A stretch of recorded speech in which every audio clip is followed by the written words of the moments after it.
So proudly we hailed at the twilight's last gleaming, whose broad stripes and bright stars through the perilous fight o'er the we watched so gallantly streaming, and the rocket red glare of the bombs bursting in air gave proof through the night that our flag was still there. Save for sailors that star-spangled banner yet wave over the land of the free.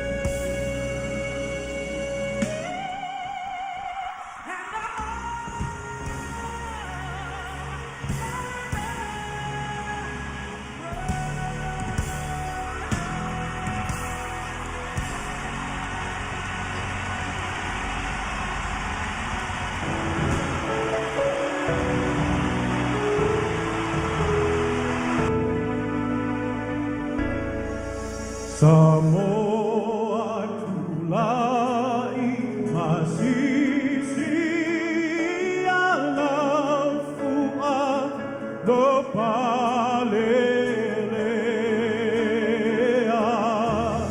Samoa tulai masisi alafua do palelea.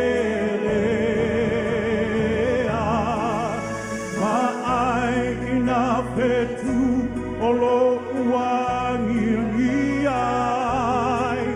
e fa ai longa lea o Yesu na maliu mo Samoa o Samoa e umau na ukule uafa ababa.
humble beginnings.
Ia le whaatua o ia loa lofa I so se tangata. Ia aua ni tan ia lau whaaloa I le suma lia neo leo langa le mi. Ma ia mana tua, ia whaamua mua le tua I neo matato te whai. Awa pe e te le tue fo I mai I olo whanua lana lau au. Ia aua ni tala. O oi o le Samoa moni. Samoa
tātou ifo matatalo I le atua.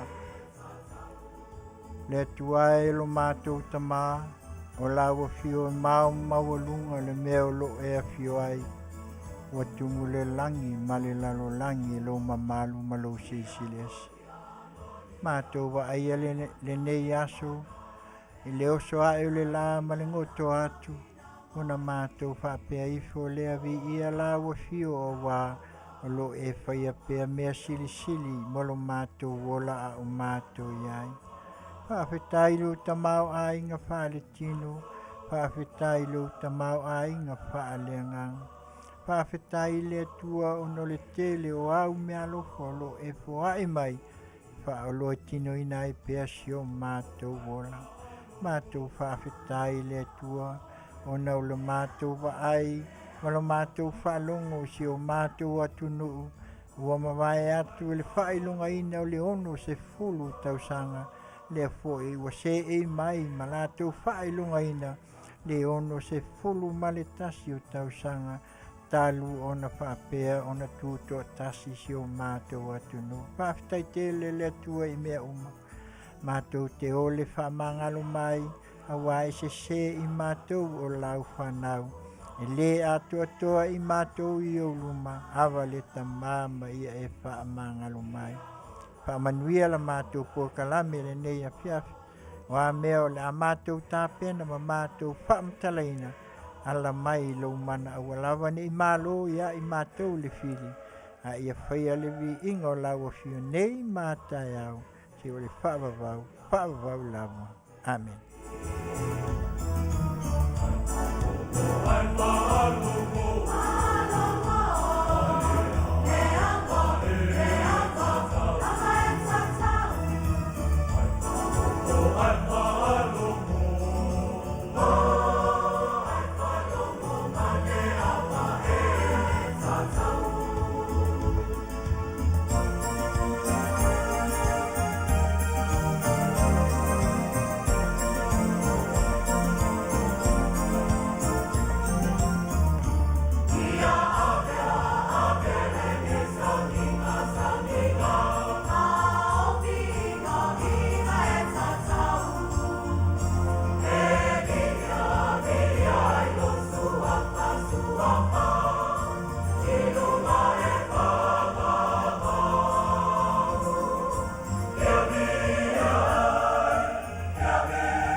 Ea, o le viinga le nā, o tātou awe ele whaamua I le atua le nei tūla le Afiafi.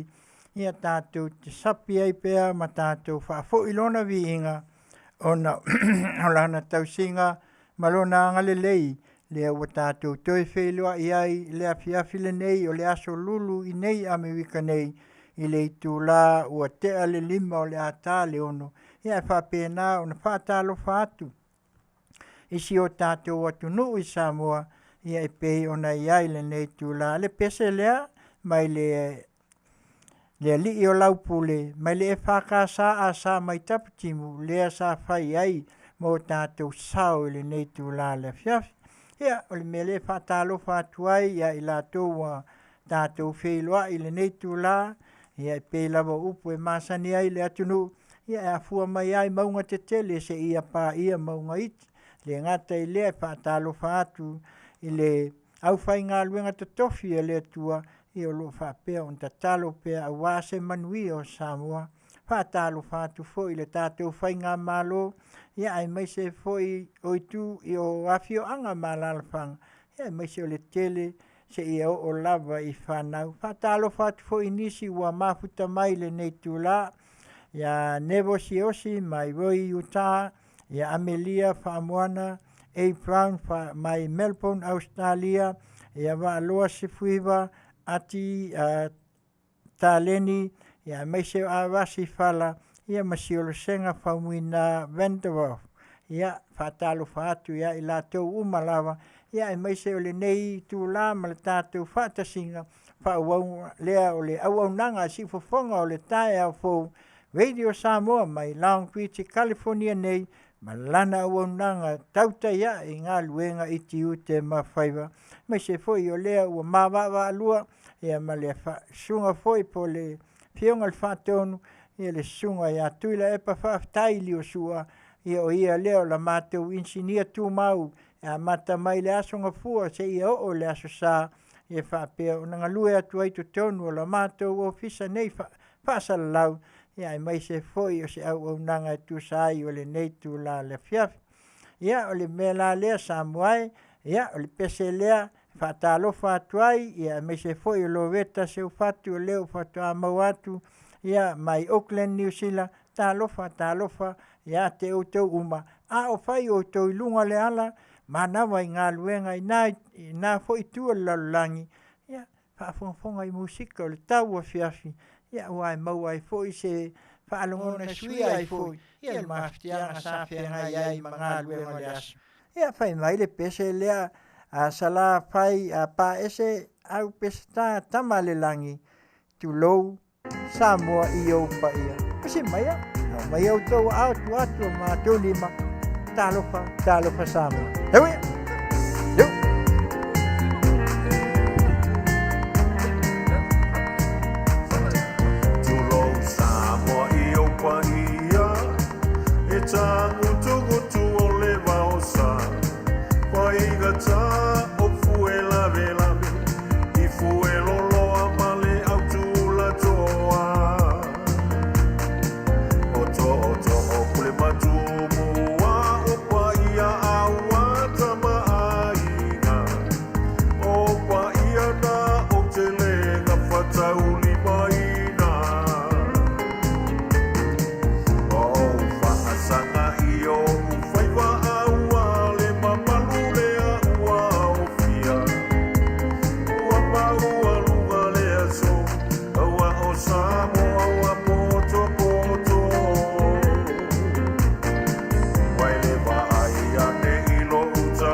Ia, o le nā, le pese sa tala i nā tuai i le tātou pokalame le nei tūla, o le Tautai ia, i ngā luenga i Tiute ma Faiva. Ia, e manatu lava, e ona o le nei fu i lava vai tau, o lo o alu pea, ia le maliu ma le oti, ia ai le ngata i lea, ia o le tele o whaamai, ia ai le ngata i lea, o le tele o whaalawe lawe, manatu ai ale nei au aunanga, tauia na pai atu, tau longo atu pea, le ngata si o tātou atu nu, ia whape nei le nei atu nu, ma le nei tu, wha le nei lalangi, o i lava o maua mai le whaasala launga, le si fofonga o le tae au fau, veiti o Samoa mai, lang piti California nei, ia tautua nā, lapta inga, mai le tātou ofisa, ia e mai se foi o le whale mai, po le mahota ngase, o lo lapta ia i pea lo tātou atu nu, e ala lei whaamai, o le tele o whaamai le nei vai taimi, ia o tātou le ma, sino se tele o whaamai, o lea lava, ai pei lava o lea e la mua lava le COVID, io e, sau le whaamai, ai le i mua al COVID, e alu al COVID ma ingi kai kasi akua, io e, il nei la langi ia, o le to e fia tilo nisi la fai, o 4 miliona pu le, ia ai manatu lava, tu mau pea ma tātou tausia pea, se i vanga nā lava, ia o wha pea mai ia le tātou, le official whalmai, ia ai mai se foi ua mai, o le to i ai se COVID, ia on wha pea nā lea, ia ona tātou wola fia, ia tā pena i foi nis wha mai o lo sau, o sau le fisi fulu, ia o sau le misela, ia le mea lava tātou te tau mawhai iai, ia maua pele malo si e pei ona iai, ia mea le whaatalo whaatuai, ia nisi foi u whaatasi mai e pei o Loweta, se ufatu, ia e mai se foi o Sinavili, ia e mai se foi o Tasi Smith, ia ma Oria, Seve, ia malto tele lava o nisi u whaatasi mai e tu sai le neitu la, mal tātou whaatasinga. Ia ona manatu la ia lea, ia e le mwhai lava, aso uma, o e whana nau mai, ma soifua mai, ia a o e ua whai i langi le fōlaunga. O le mea lea, e le mwhai e lava, na whaangalo pea, ia o e ua o iai le wala au, o le whanau mai, ma le soifua mai, tātou te wama ai e le iwa Masina. Ioi, tātou te wama ai ai, ua sila fia o le tama po le tene, i le nei vai tau, le pei o i aso. Ia ua tātou lo foi, le aso, ma le taimi, ma le itu la, o le aawe i whale mai mitu la, a o le wha, a le maliu. Ioi, malwala au le atua, e le ai. E pei au le upo, le tusi, e pei o le sau o le ngaoi, ioi, e whape nā, ia le nei foi vai tau, ia, tātou maua le anganga, ia, mai se foi o nisi, ua o iai, i le pele i latou a mafutanga le nei lalang ona o le wala au o le atua. Ia, upu lava al tusi whai mai e ua mā li liutoa, ua mā umawai ia upenga o le taua. Ia, nisi fo i e whapea isi upu, amu ia e wha anonoa, a ua e wha mā whanwhanaina i latou. Ia, le pese la lea, mai se tasi fo i o o le li ua manu Malo le American Idol, ia mse tasi fo i o tua whawhini o EM Tongi, ma eta lauti, ma le la pese, Amazing Grace. Si fofonga o le tae au fo radio Samoa mai, Long Beach, California nei, lana ana o ana, Tautai i ngā luenga i Tiute mawhai. The sound that saved a wretch like me.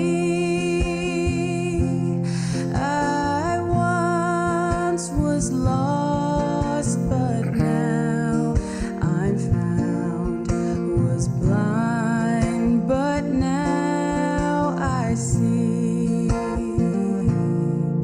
'Twas grace that taught my heart to fear, and grace my fears relieved.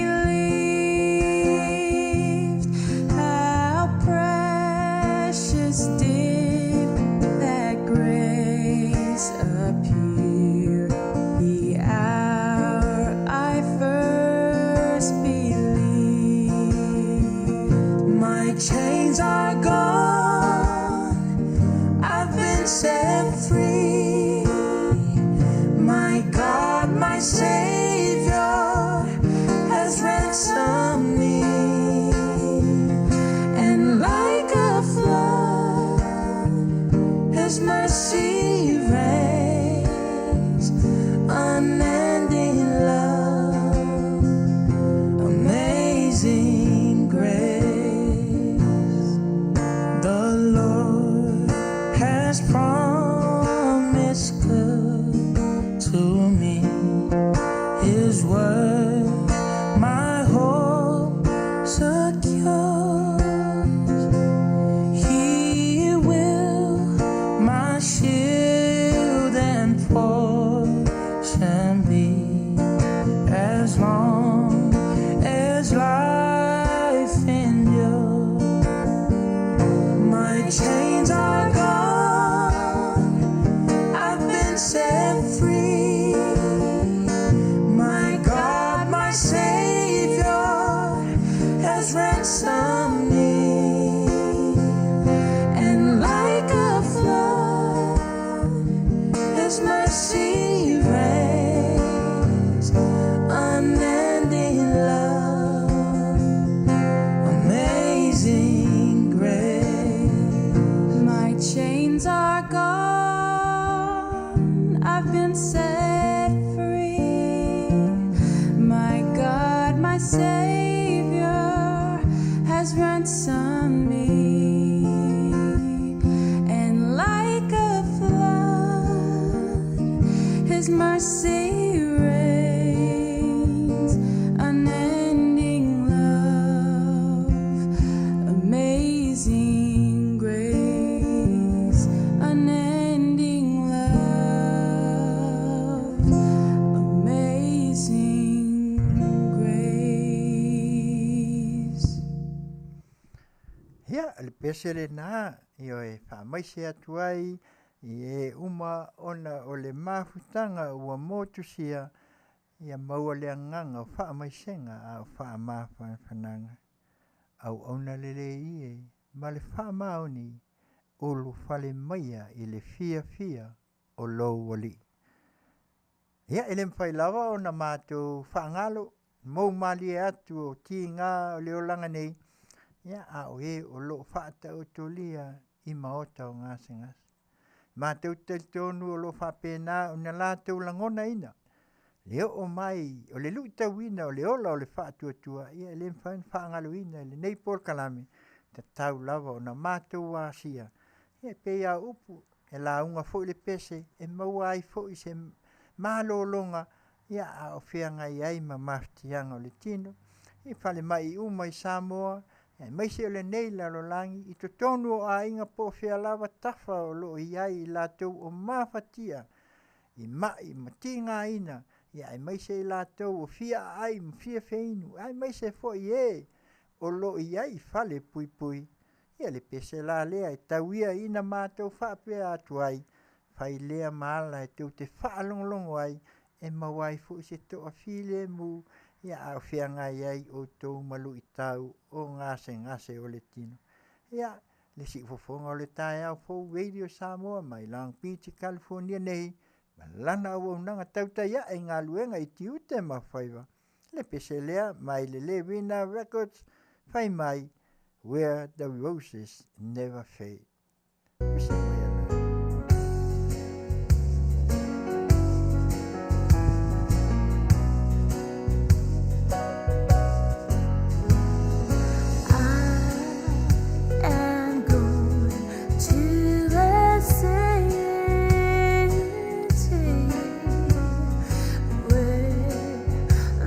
Streets with gold are laid.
Ia, o le pese le nā mo I lātou uma o whaataotolia, ia whai mai where the roses never fade. Ia e, pe lava o na tātou o tōsira fia, ia e pe lava e tō manga lava, ia pe au ina maftianga, ia tawana iesi na teu, ia watu ai se losa, losa mumu, losa piniti, ia po le altu ai ngā losa, whai lea mata iala, mana wainai le ea fohu, ia maali whaatupla ia awale soifua e pe ona iai, ia le mea la lea e mo le atuai le anganga, ia ai mai se fo ia maua le malosi I la le tino, sili le malosi I la le anganga.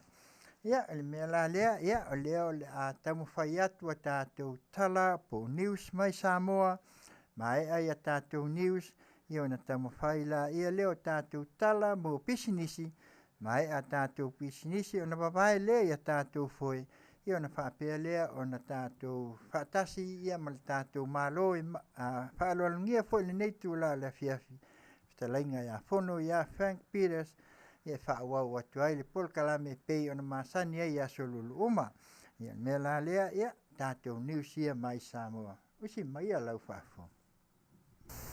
Fatala whātua wa tamua mai Samoa, I le nei fo I tūla au si mai al whaafonga. E na le tasi lava le aso malo lo e alo I aile sisi ngā fu alo nonu sfuta sia Samoa. E na o le aso, peita I o le vai aso talua I whaasolo mai le vai aso le nei. O taualunga I ai sauninga o le ono se fulu tausanga sa oloto. Ma le sisi na o le fu o le tausanga lo na ono sfuta sia o le sa olotonga o Samoa. Na moli mawina I sauninga. Ua wha mawina, tala whaasolo pito o Samoa. Ai o mafau fau malangona o tūpulanga o le nei vai tau. E pei o le tupe pepa ono sfulu ta la. O le whaamanatuina o le taunu wai o le lotu katoliko I le ala tele I savai. O le manu malo o le fautasi o tamauli le ono se fulu wafe ta la. O usu ngā fono. E pe o na iaia le whakasā ma le wako o le katoliko Roma. Ko ne setia au whai pese al tātou I tūlangi. Ai o le taunu wai o malanga tu sa o mai saina. Te talaina o whanua ma le ofisa o le whaalapa putonga le whale o Samoa. O le toe whaapa ia ai o le mlai waalele I whangali I mo wheo inga waalele I se taimila tamai.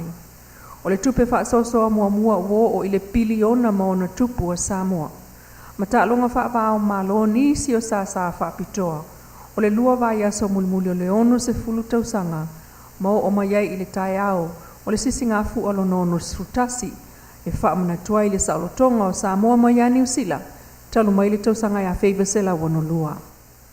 Inisi o talai amata toa I le so ona whaapopo le se fulu tolu sene I le tau le lita Pisinisi mai le tolu tala lua fitu na iai I le tolu tala fasfu sene le lita.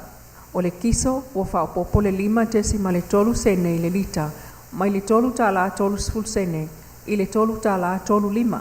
O le kalasini la whaapopo le 5 ma le lua sene I le lita pei ta I olo tausilia I lava niusila pei o le Pisinisi e Faatala o Faa. So o tuai fiti e tolu tala di matasi, Samoa e tolu tala fa se fulu, ma o se tadia e tolu tala lo 5. O le kiso, o lo tausilia I Australia e tolu tala fa, Samoa e tolu tala lo fitu, New Zealand e tolu tala lo 1, ma fiti e tolu tala o iwa. Inisi o tala e se fulu tasi pango talto e seitan malala e au fiaia li e to o iwa Tamaitai e to lua, e o ane le taimi e maa ngaloa I tua, e ua iai o lātou whaoso, e pei o to mai fau. Ina ua filifili ai e le pulenga o whalpuipui I lātou na ia o ngai to mai amata, I le whaonga ina o Masini whaona pone I po computers. O lea o onga lea na whaia lava I le loto ao le whalpuipui, ma whaatupe e le pulenga o whailonga tawaloa po le Samoa Qualification Authority a Samoa, ai whaatino e le SAP la lātou wa o onga. O le salua 5 o melua o lua tolu lea na alo I aile tau mawhai ngā I tu uma, e au fia le SQA, pulenga o le whalpuipui, o le SAP, ma pango tā, ma watu I ai o la tau tu spasi tau aloa le whaonga ina computers, e le whamtalanga alo I antu ina mai, o tā waile fia o le SQA pot pulenga o whailonga tau aloa Samoa, ilo la tau sau, mai le ngata I sosoani mo tāni malala e whaatupe mai le PSET Support Fund, ma whaaftai ai e le komasina o whalepuipui le I ataua Samuel u awhamsanga, le pulenga le SAP ma le SQA iawano whaawau, I le siiti ai o tomai ai o soifuati nae, o li I Tamaitai, o tuli o lātou whasalanga. Se fulu isi totino fawul faalapotonga au fai Pisinisi Samoa le Samoa Chamber of Commerce ua aloa ia talula na fono mati o le lua o lua tolu peitai. O le sia na fono talua inei a me lua lima na feiloa ia ile maoto o komsino le Malo New Zealand i Samoa. Ma Faatalanoaga au fai Pisinisi le tunu upo totino le Chamber of Commerce tūlanga o iai nei atina e tau Pisinisi ai o mata upu tu inatu i tangata whai ngālue ngāle Malo ma le Faasoaina mai lea o awanoa mo le au fai Pisinisi le tunu. O le awhelo inga lau fai Pisinisi ni whaafta iai le hai komsina o le Malo New Zealand i Samoa Trevor Mason. Le awanoa ua ia tali Malo ai le fono ma awa ia tu iai le tusa o le whasul fitu totino whaamawina o le Chamber of Commerce. O le pepo whamtalanga aloa ia a le Faalapotonga o Tautai. O le sunga le sui Peresetene whaasa o tauloa Sam Saili sa avem taitai fono i le awheloa inga. O le ofisa sili le sunga Lita Lui na ia sau noa i tawulmanga o le anga i luma o mata upu a vaenga tu maoti le tolu Masina taluai. Mata alsanga ina ai le Philosophies mai le au fai Pisinisi le tunu e a wai i le Business Confidence Survey lua o lua tolu. Mana whailoa ai fo i whamtalanga o isi me whai el vaenga tu maoti le anga i luma. Ma wha umalea fono i sau noanga whaasoa. Ale komsino whatawa inga New Zealand Pasifika Mr. David Dewa i whamtalanga tau i o lato fo i ngā luenga whaatino i le whaatapuina o Pisinisi maua whaalewao Malo ma whaalawa i tele mai i le Pasifika o le vaenga lea New Zealand Trade and Enterprise e tusa ma le 5 se lau company i tutono New Zealand o lo o lato ngā lulu e whaatasi o Mr. Dewa lesi o le au malanga a le wi mana le ana fono mai i Samoa i le vai aso taluai. Tala whaapopo e tali tonu whana o le tu Malo sa le ngatasi whaamanuianga mai mātua tausi. Whaamanuianga na le ana tuli loa el tusa o le ono sa fulua li Tamaitai ia ongo le tu Malo. Ma latou whaasafua atu iai sa vaenga o le latou tupe o le poloketi miliona tala le tu Malo. Na whaamaunia le fionga le whaipule whapulea i whasavalu whaimata. I tala fau le geopolenisia o le masi i mai a le aonga mawalunga a lona i tu Malo li teimile nei o le tausanga ia pia o le isi lea la sanga o le sa ili ngā Manuia i tūlanga taua o onga e le ngata ina va aitino i le whaanga o yoinga o upu whai o lo whaatonton wail whai ngā Malo a Samoa mai lona motofono i tia whau. Ai wa o ina fo i le tau o le anga i whanua a le Samoa o le alofa ngā lulu e whaatasi o le tausi matua ma le whaaloalo ina ua lato tu uli mātu se me alo whatupe e a Fetalaiga i Tamaitai sa o le pulenga o le mapui whangalele le vai aso nei. O le taimi mua wa awhia ai mapui whangalele i le tufa miliona tala a se i tu Malo e le ngata o le tino i tupe ai o whaataunga o loa tau mawhai au whia ai pu Samoa matalo moa lato tausinga. O le ploketi miliona tala a le tu Malo sa lenga sa no le fionga le whaipule ia pule ai o lo whaatupe ai le wheo i ngā whanawa onga mo le whaalauteleina o lo lato sila fia e au fia ile o atu le ofisa o whalwa ai tau i mulinuu o le investea o awa sa mo le papa i ngala i vaivase o ofisa o lau muanta ngā luenga wa o ngai maalifa o le mauta fono whaitu la fono i mulinuu ai o mapu i whangalele o whaafiafianga tau walunga o le ono sfutau sanga ma awa i atua i le so i sauninga whaamanatu o le sisi ngā fu o lono ono tasi e Samoa il malaya o lana whaausunga tangi tia whau sa no alta mai tai pule o le aonga mai sa matauta i savai whaaftai al whaasoa al Malo e ala le miliona tala ua o se whaamanuianga mo whanawa o ngā lei tu Malo ma o latou soifua o oina. O le isi la sanga tau o tele mo nei whanau o le latou sao e awai i savali whaaloalo o le sisi ngā fua i le tai au le soi murinuu ma vatu le latou whaalo whaamanuia e whaaftai ai a wanoa o latou maua mo le taimi mua. E toi tali wai sa la whai le malanga wha le onga mai le tu Malo o sa le ngatasi le vai aso nei. O awa tamua nā mai Samoa le nei tūla e Manuia tūlmanga o le nei fo yaso.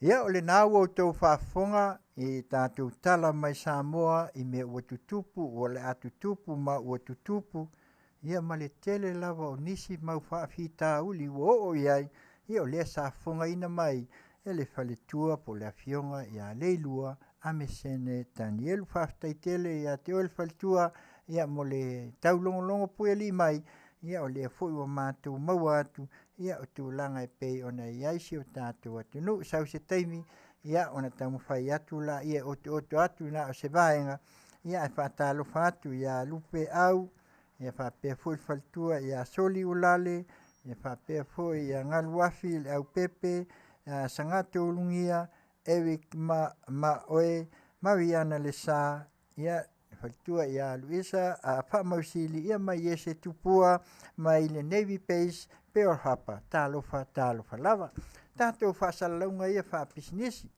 ia e lava ona fonga mai foi ia excuse me au nanga anisi foi o tamali foi ma o tātou atunu ia manisi o tamwhanau ala lea i le tautua e pe ona iai OCI Polynesian Store i wafitu luatasi i na Garden Grove ia Boulevard, Galway and Garden Grove Street ia e maua lātou baked food every Tuesday to Saturday. Hot food Saturday only. Call to pre-order your baked food at telephone number 714-591-5 I o le tasi leo whale o loa e pe ono tō whafonga mai ai o le OCI Polynesian Store telefoni fitu tasi wha lima iwa tasi lima o iwa lua mo nisi wha matalanga a wā le fofonga tau mawha e pe ona iai. Ranga longa lua o le Starfish tasi leo vaenga po se po kalame fōua iai ai whaatauina se o loa ia e te toi maua i le tupe pe o le iai le whaapuhai mai. Starfish is a digital platform. It gives instant cash back on your shopping at almost 500 shops that you are already shopping at. Ono winga ele ngai fale o loa ia so se fale o loa i tonu Amerika le upu mai le Amazon, Walmart, Home Depot, Airbnb, Chevron, Delta Airline ele ngata i fale o loa ia o pāmukesi ia e o fo i lava i valele. Ia masalo le foi peke wo foi mo me so se malanga ia wa ilunga pe o train o pasi ia fa pe na foi ona ia le nei o nanga ia ai mai se foi o se tasi foi o le Asia ia le fangu le Asia ia pe on tu tanga i mai ia ai mai se langa chao le a nga ia e tau mafaina le vai le Asia ia e lua i numanga il taeao a uli ma le Afiafi ia whaalunguina lo ni meti ngā o lo tino ia tapa loi le chao lea whapena ona maua ai le to ofi malie i le Venus 28 whaseo ta i la soli ulale mo le Starfish ia ma le Asia ma le chao lea numera 512 o fatua ia soli ulale sua le telefoni 512 o pe a fia malama i le Starfish ma le Asia ma le Venus 28 le chal au ngā mo lo choifua. Ia o le vanga lea o le Paradise Supermarket and Store tasi leo fale o loa i nei i Anaheim ia e maua se o loa Samoa ia le upu a hui le fai mai ia pe a le upu al tusi talikong wako mai ngwarai e le ia lo walu e te wa ai mai sila iai ona e talitonu lea mai le asonga fua se ia pa ia le asfaraile e mau o le address o le tolu tasi West Lincoln Avenue Anaheim California iwa lua tasi o tasi telefoni fitu tasi fa 553 fitu o pesini mo le faltua ia Leatuivaoalii Cristo Asoau le fale o loa tele o loa Samoa si Atoa tangtalo io tanga leisa ia male tele male ano no ai pito silia o mea taulima io le foi e mau ai tu spa ia mpes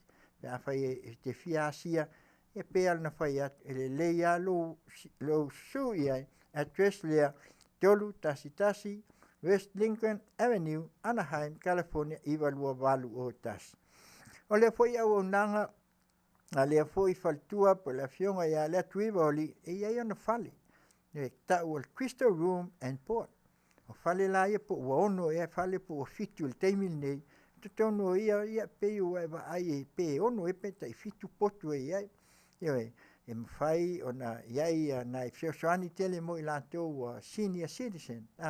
Ia me se foi nisi li taia. Ia me se foi nisi foi lele o laifia mau se no fuanga wha mautu iai. Ia na ia maua I se ngā luenga. Ia e whai Feosoani tele iai whaltua wala au. Telefoni fitu tasi wha 553 fitu o e te malama ai pe a e fesili ai mo se potu ile Afioga po le falitua ia Leatuivaoalii Kristo Asoau. Ia. E ia me o life insurance. E pe on tau silafia ile leile fai o lea foi vaenga ia e pui ai pe ale ale tūlanga ia e mese foi o whaalave pe te o le ale fina ngalo le tua a wai ese life insurance ia e fesoasoani o le wakaunga kā kele ngei ia vai tau ia I mea pe o na ia tunga mau I o pusa maliu fesoasoani te lal vaenga nei e tau o insua le insua le tau o le whawhasa lana porat o le IUR Index Universal Life. E ai le living benefits whao ngā au e soifua pēr. E ai lātou cash value mo whaalawe whafua sei, fesoasoani ia I lātou e li taia. Io e mpai foi na insua. Io e o lātou o lo maua I ngase tū mau. Ia ai meise fui o nisi o whawhita au li e pei o nei ai. Mo nisi whamtalanga fesili, wala au, whafsiotai. Tami fatilua, iwa fitu tasi tolu o tolu, whafitu tolu lua. Ia pol falitua ia sawi fatilua, 5 o tolu, tolu lua walu, wha ono Faiva. Ia, o le tasi lea vaenga ia tau o le Aaron Dodds Katila of Noko. Ia po I fo I tau le melia tau o le North Corona. Iai la tu tavale iai Chrysler, Dodge, Jeep, Ram, maltele atu ngā tavale io e tavale foi lea brand new cars, used car, ia e o le tasi o li foi po se tasi o tama whanau o le atunu o lo avea ia ma sales, consulting, o le sunga le ia Brian, wa le lima, ia se alo foi o Samoa o maulunga no tūlanga I Faatawina, ia pol fesoasoani awa ia le ia tavale address tasi iwa walu o Hannah Avenue, Noko, California, iwa lua walu ono o lan telefoni lua tasi tolu walu wha o ono 551 pe a e manao mia nisi wha matalanga ia awa lea foi au onanga le faltavale fesili mo Brian wa le lei lima. Ia o le tasi leo vaenga ia o le V-design, o le faltua po le tina ia viva sua lalo ulu I North Dakota. O le vtdesign21@gmail.com o le lato email na o le lato ngā luenga o lo whaia o le whaia leo ata. Te ngata iata e whaavaa ma whaaleleia ai whaatau fo ia mo pine ia e meise o panas e te leo panas whaalelei lanyards. Io e telefoni 512 325 525 e ai o lātou lala I nei California I nei South Bay Long Beach ia ma Orange Country io e ia fesili o lo lunga fo le YouTube ia e meise fo le Facebook ia pe mana o te fia mamalama wala au ma e fesili te fale tua ia viva sua la ulu telefoni 512 325 525 o le IPS security o le lātou ofisa I San Ana ia e whaasiota o lātou ofisa autu walu fitu lua o tolu wha ono tasiva e iei o lātou la I Los Angeles, Las Vegas, San Francisco ia e maise o Florida ia lo tau whaifu isi a lātou la Utah ma Seattle ia e maise fo o Kanata ia e maise fo o Miami ia New York, ia ai meise lava o le tele o stete ua mata o na o atu I ai le lātou fo I ngā luenga e ala le le tautua I le security, ia ai meise fo o I o le lātou kulati e whaapitoa lava I mea kau konseti pe o na iai Coachella, ETC, CTC, ia meise fo o tu ngā tāwale, ia ma le tele lava o le au au nanga, whaasiotai I ale ofisa, walu fitu lua o toru wha ono tasiva, la ua ia na ina nei a vaenga fo il Pisinisi David sai mo tai Masina ia o le tasi leo vaenga muli wa fia large family large ia ina I vai moso ia pia ia le lato hotel pol motel ia o le lato le pe o no to sila fia telefoni tolu o tasi o le lato mopili fitu o valu ono valu lima fitu o valu ono email fialarge@gmail.com ia le lato Facebook fia large ia ia le lato hotel lea ia pei fo na wa ia le nei vai taimi o lea wa ia lato vento ka ia foi pasi pe mana mia fa pena na fesoa soani ai ia i Samoa ia malvanga mulmuli o Lucia Construction and Drafting malvanga le faufale o la telefoni ono valima fitu ono tasi fitu tolu o ono ia sili le email sia ripley@icloud.com i vai usu ia polisunga ia Edward Ripley fala au iai pe a mana o mia se fesoa soani ia o le pinko mulmuli lea o le inai e tena fou pinko i Las Vegas ia feane i le kalesia i e tena pea e malanga a sungafua masotofi tatala i le lima a mata latu talonga le afo leono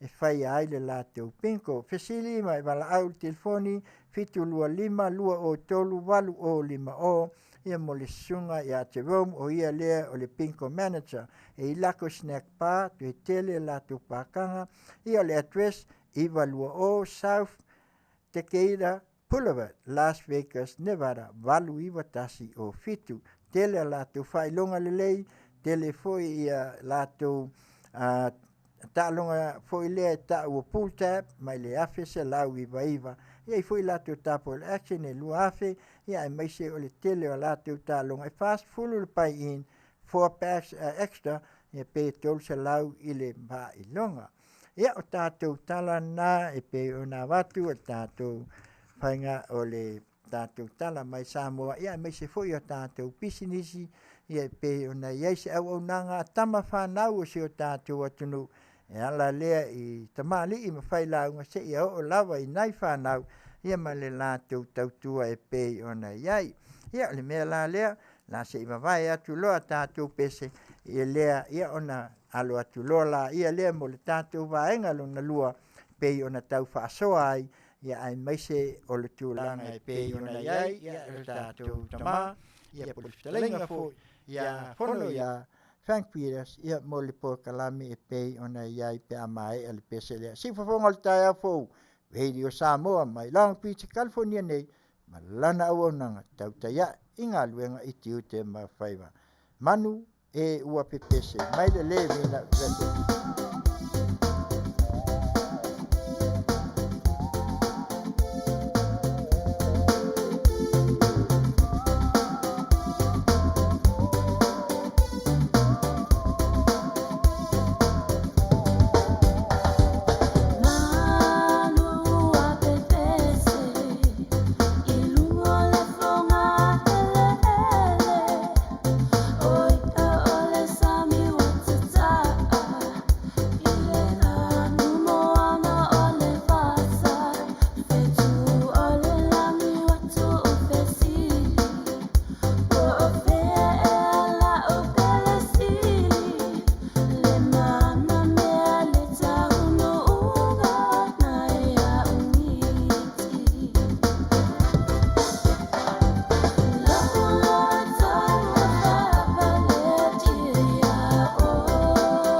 o le pese le nā, lea na wawai atuai a tātou foe pe o na utou whaafonga mai ai, ia e maise o tātou tala mai vai whanua mai Samoa, ia e maise foe tala wha Pisinisi, whai mai Manue ua pepese, ioe. Ia mai le levina, ia tasi o foe o vaenga recording, ia o lea foe ua iai e pe o na utou sila. Ia o neitu la, ia lea ua utou silsila mai Samoa, ia o lea ua mātou e se lua atu foe le neitu la, ia mo le whaauauina lava o le polkalame pe o na utou sila fia, ia le asolulu taitasi, ia o le Fetalaiga, ia pol tamamatua nei, ia Fonoia Frank Peters, ia e pei ona iai le nei foi au nanga le Tautai ia e Galuega i Tiute ma Faiva, ia e whapea le fasfaitau o le nei au nanga, whai mai longo puia lii o se tō wha Fetalai.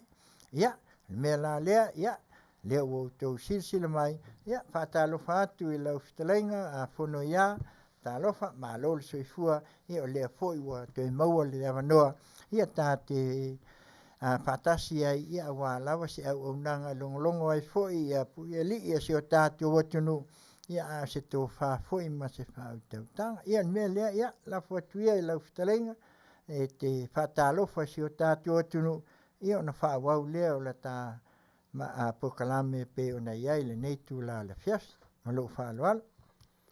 Ia, whaftai lawa Afioga Taulapapa, ia me se foi le sunga whaatonu ia tuira epa, whaftai le nei foi tuaso, tātou whialoa i lunga le manga whitau soifua e peo upo le utongi tupaitea, o lo tu maupea le langa lei o le tātou tamatau langi ia te tātou. Ia, al temi nei e mua na whaatalofa whaatalo watu, i pa ia ma maru au whaingaruenga tofi a le atua, i whata whaitau langa e fia, i tuli manu e fia o le takolope o lo taua swina aile vai o le ora, wa taltonu o tō ngaruenga, o lo maua hai pea e tātou le Manuia sili mai le atua. Ia temi nei, ia o te whaatalofa whaatalo watu ai foi. I pa ia sua mai vai whanua fo ma ai tūlangi tu au ma la taua sa ole msale au mua ma lau niuna sa lua. Ia me se foi pa ia whaatuim te o toor whale ula ma upu ia te oe manua tele. Le pa ia la au na mtasi. Ai lem whai o na vaya ai. Le pa ia i tama mo la tau a inga foi mo la tau tama. Kusonga ia putu mua mpule. A inga le tai ma wa o fonti. Ia taltonu pa ia o Samoa mai le tai samsamo o te manua se ia pa ia le tai ula ulo o na whanua. Ia, ma le mea o tau ilo ai Malo. Ai taltonu ma manatu o vi inga wara tau ia e fo i le atua. Olona anga le lei o lo tu maupea mo i tātou whanau. Ia, masaro o le nei foi taima nei tūra, ia masaro le whasosoat foi nai manatu, ia o tuta foi ma tātou proklama o Fofogaina e le sunga ia Taulapapa mo lo ne foi tangata. Ia mo le ne foi Afiafi, ia i sao ngā mo i tātou, mai se tātou walum whanau o lo ola ifo. Le ngata i Samoa, ia o Faafofoga'aga, wa tātou tuotu lava iai il mea moni ma whaamaoni. O le toa tele o tātou, o tātou atinu. Ia o toa tele o tātou ai Fafo. New Zealand, Australia, i tonu Amerika. Ia, o le tātou sa ili maro lava. Ia tonu o tātou whanau o tātou te tua lava iai, tātou whaamoemoe iai. Ia au tātou iai pea i nei soifuanga whita o lo tātou olai. Ia pe se i o se tatano atu lea i le tātou i le Afiafi. Ia e msaro da sa stem ia tatano atu le tātou mta upo Fofogaina i le ni Afiafi. Malo. Ia, Malo whaftai, lau Fetalaiga mau. Ia, lau Fetalaiga Fonoia, ia lea foi ua. e whaamua fōi ma awe le whaawheloinga ia o le nā tau whaafonga Samoa e tusai o le neitu la o le Afiafi ia ai o le a tamu whailoa ia le whaawau ia le langona fōi ia ono le ala o le nei fōi au onanga ina ia mawhai o nā watu au mai ia e whaise ai pe o na Fetalai fōi ma saunoa ia le tamamatua nei ia awa lawa se malama anga ia o le tāpenanga si o tātua tunu ia o le mea lea ia o le nai fisilia a matai e lau Fetalaiga pe o iai se mea o i finangalo iai a mata mai ai ono le vai aso lente atu nei ia o le vaenga le ta o community ia po le whaalapo e putonga ia le watu atu le avanoa ia po iai se mata upu o ngalo mai e whaawau mai ai ia ale ai ia ona tā whaapea lea ona se e leo le vaenga luna lua e pei ona iai le neitu la le Afiafi ia malo whaaloalo Haftai atu, mānei a telefisili. I le vaiaso lea na tai nei a mata ma le taimi lea na tātou talanoi nai ia le mata upu lea o le immigration ma le community. O iai nisio o le community po tātou atunu foi. Ua wala o mai a tau. O lo fia maua se Sosani.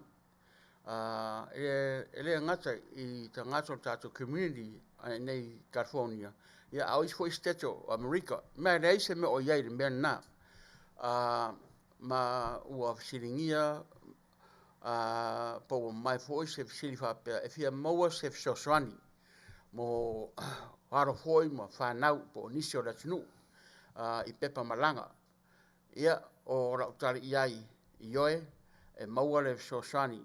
Ai o te fia mamlama po le a so tanga, po le a so tainga o ia masona haro foi o iai, po sa whawhine foi o iai. Ia ale mea la pe se iua aderi mai a te amuna o ti tiro ati iai. O le tele o tangata ia val au mai. Fōringa mai o tangata foi tangata no mai Samoa. E asasi mai la to ainga. E le ain so tanga. E le inso ta inga i nei wa pe on la to matua po se uso po sto fine i nei la tunu nei o se fainga ta lava na o ro iai ma si mai la ya chau peisa o Sosani o ro tali iai leo manino mai ya chau tasi lava le tali me mon me fa mauni sam fai e su e to ro i nei ia o te tali tonu o lo se tali a tone fia iai ia a mea moni ma wha maoni, e tā ua le wha maoni. Ia sua le to orua i nei, sua e po se tēnā mai i Amerika Samoa, Sitseni po le Sitseni, ia po se tēnā Amerika foi, ia po sesi foi uporu, ai ua umo on whai pepa, Sitseni po le resident foi, ia le se me o iai, o tasi lewa po renga le iai, ina nei te iwa, o sau, ia a o se si foi se foi upolu ele se pepa ia o te lo po la ta ungo o le tulanga na masalo na sunga Taulapapa na te sira fiel ta ungo o le tulanga lea io ai a mena ia manino le lei se vana o iai so pitanga le lei nei pe o tama, po lo tina, o lo uso, o lo tuafine, po haron poi whanau, o a tore lusu tasi tausanga, ia o ina la, e mawhai no Sosani atu. Iai, leanga o le mea, aru lava i lungo le turafono, e le mawhai on e whaia se tamwhai apply, se green card, po se Sosani mo stangata, ai le se pitanga lei, o iai e pēra tā ua mai i le tūrafono wa e tasi lawa mea o iai se tūrofo i o toi whaafoi pe ti port i le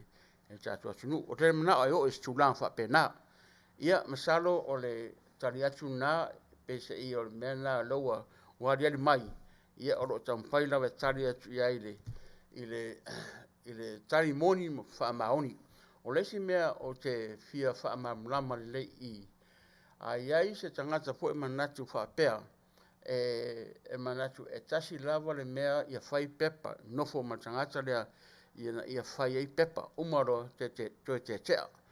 O le mea na, o le mea mōni ma whaamau, that's a crime. O sori tu la fono ia le mea na. Ma ele taliaina, lo tangata taluai, lo se mea e tau o na whai. O le se, it's a criminal act. Ia tātou marama iai. Ia nofo fo i tangata, a tangata ua mautinoina o sau tofi lea. Ia, mtaruai o le nei tūranga, o se tūranga wha tupu manatu. Io pera foi atu e se tasta mana va au mata fa o mole fono ya pe ia se sau so sani po sau fotuanga so watri ya pe no foi atu ia tan foi suere to lua ia ai fa mel ta mare a chau e mo fai non tan foi su mas to lua o so watri o foi atu ia soli ia tere mi o lo va au mai e tan foi pe po lo watri ana fo e foi mai to su e atu se to lua o lo watri ia pen foi atu o stula fa tupu manatu ona ia ele se manatu fa pe atu a fai la o yes tanga fa pena ia va o email frank 20142@live.com frank 20142@live.com ia email mai ra i le pe informational message fa pe sa eli se va le wa mea moni me fa mauni e to tere atunu o faia turanga lea Filipino, Vietnamese, Cambodian, I think they call it matching. You're a man now, a two or two lover, oi.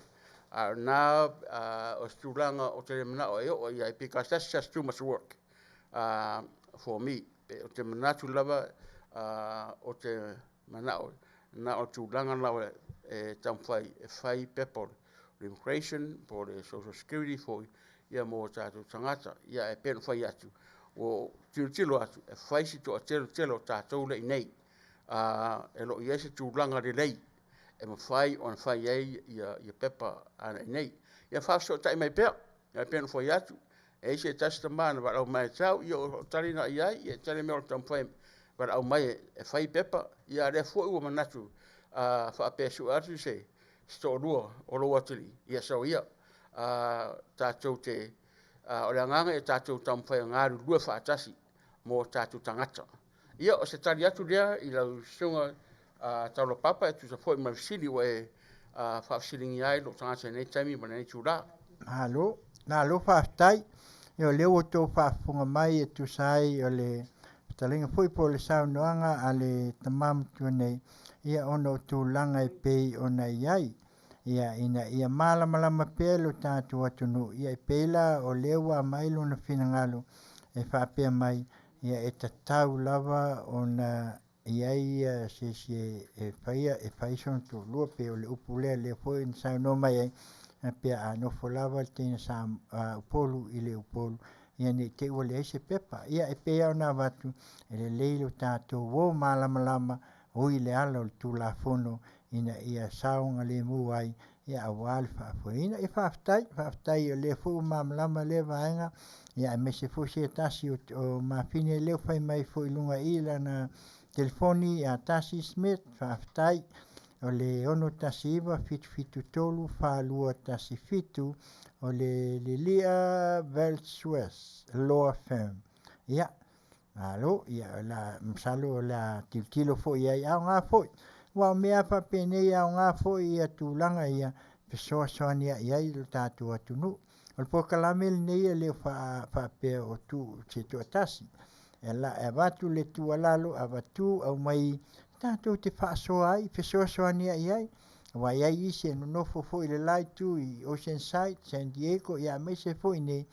fai la mona vala au ia le wa mai fo il so soania tasi fa taitele le au ngale na le tatu fa so tatu te avatu pe ona vatu ina im fai ai ona tatu maua le tanga piona ia ai tala ia po sesi ia vaenga o le wa mai ia le community ia la ta se mai lo mol vaenga na lua e pe ona ia vaenga la le ia sauno ia lau tunga po le al tūlanga o le tāwaenga luna lua ia po le education e leo wa e whiningalu ia o leo le a mase e atu le waenga luna lua e tau o le education ia po le waenga lea o a onga ia usi mai pea ia lau Faafofoga ia lea la tau mawhai atu ia le Fetalaiga ia Fonoia i tūlanga e pe ona iai ia Pastai lava.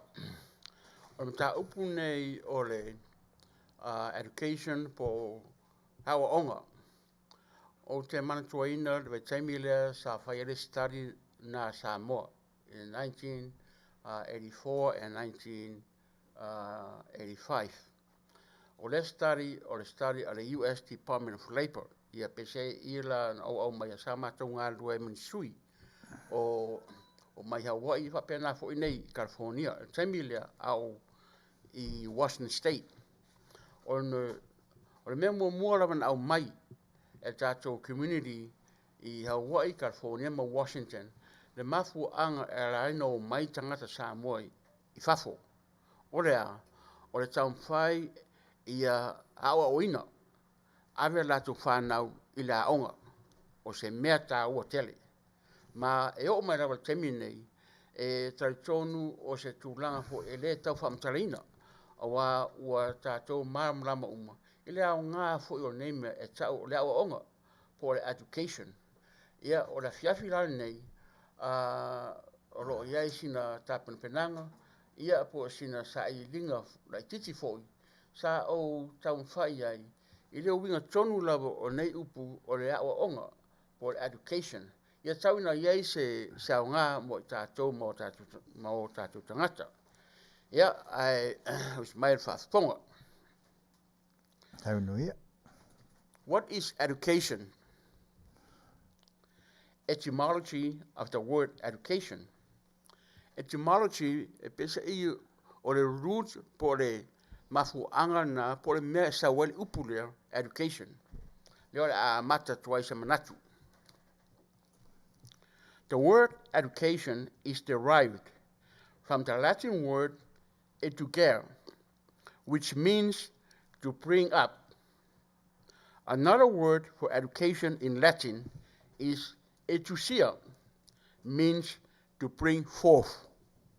Therefore, education is to bring forth as well as to bring up. For instance, the midwife brings forth to the world, the nurse brings up, the tutor or the teacher's assistant trains, and the master or the teacher teaches him or her. Accordingly, education does not mean only the acquisition of knowledge, but it is the development of attitudes and skills to get along with people. Some theorists give a different explanation of the word educate. They say, education means to lead, L-E-A-D, forth or to extract out the best in man. This explanation presumes that all knowledge is inherent in children. Only methods are to be found to tap their brains, and the knowledge will automatically flow. These two views of education, lead forth or to extract out, can be accepted with a pinch of salt. We cannot draw out anything unless we put in something before. The child is not like an artesian well, where we put a funnel and water will gush out. He is like a bank or a financial institution, where something must be put before and we expect to draw out. It may be that once or twice a bright and quick child may give promise of talents, but it is not always true. Unless knowledge and experience are given to the child, we cannot throw out the best in him. Historically, philosophers have, from ancient times, given their views on education. For instance, Socrates, 399 BC, was one of the first to do so. Socrates preferred to describe education by comparing it with his modest profession. Education is midwifery. A teacher, like a midwife, only helps the mother to give birth. The teacher is not the mother. So also, the pupil himself conceives the idea called concept, and a teacher is there only to help. Thank you. Ya, ole nā o tau whaafunga mai I le tau whaamalamlamaina ia ona o tūlanga lava o nisi fōi o alama whanau ia ona o le ngana luna lua. Ia pe o le alana ua tamawhai atu ai ia Fetalaiga nei ia ina ia po le tamamatua ina ia whaamalamlamaina I le tūlanga o le Ingilisi. Pe o le ngana luna lua lea ia le wha atua ina o le vaenga lea e tau o le education ia po awa onga ia le mea lea Samoa ia la se pavai tātou foi ia le pese lea ia e mwhai ei foi na whanofo fili e muai ia ona sola ia lea mo le vaenga luna lua e whai uai foi le nei foi au onanga ia e pei ona iai whai mai le pese lea na nai ofisa Samaria anga le lei sau ia Yesu ioi o onga umama mea uma e ala mai ia Yesu ia si mai ala ufafonga si fonga o tai au fou Radio Samoa mai Long Beach California nei malana au nanga Tautai ia inga luenga I Tiute ma Faiva.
Manuia, Manoa, ile maota o lo tama, uso e sauroa. fai le tangata fai fai anga e timu ia malai na i le ala e tai e sa tani i le asa o le afi.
Ia, o le nā o tau whaafonga mai, whai mai le pese lea ia sau ia Yesu.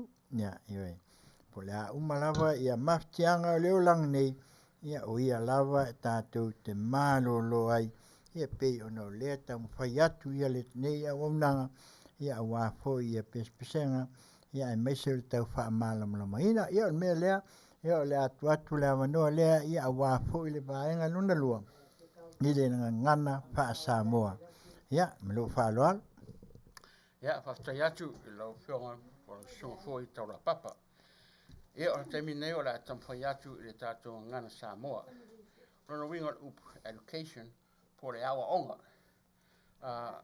Ma mata lava i le tilo i le etymology po le mea ma fōma le upu. O le upu awa onga po le education e sau ma le upu whaalatina. Educare, o lona uinga, o le au mai, po le avae i runga. O le isu uinga, o le upu awa onga, i le ngana whalatina, o le etusia. O lona uinga, o le au mai.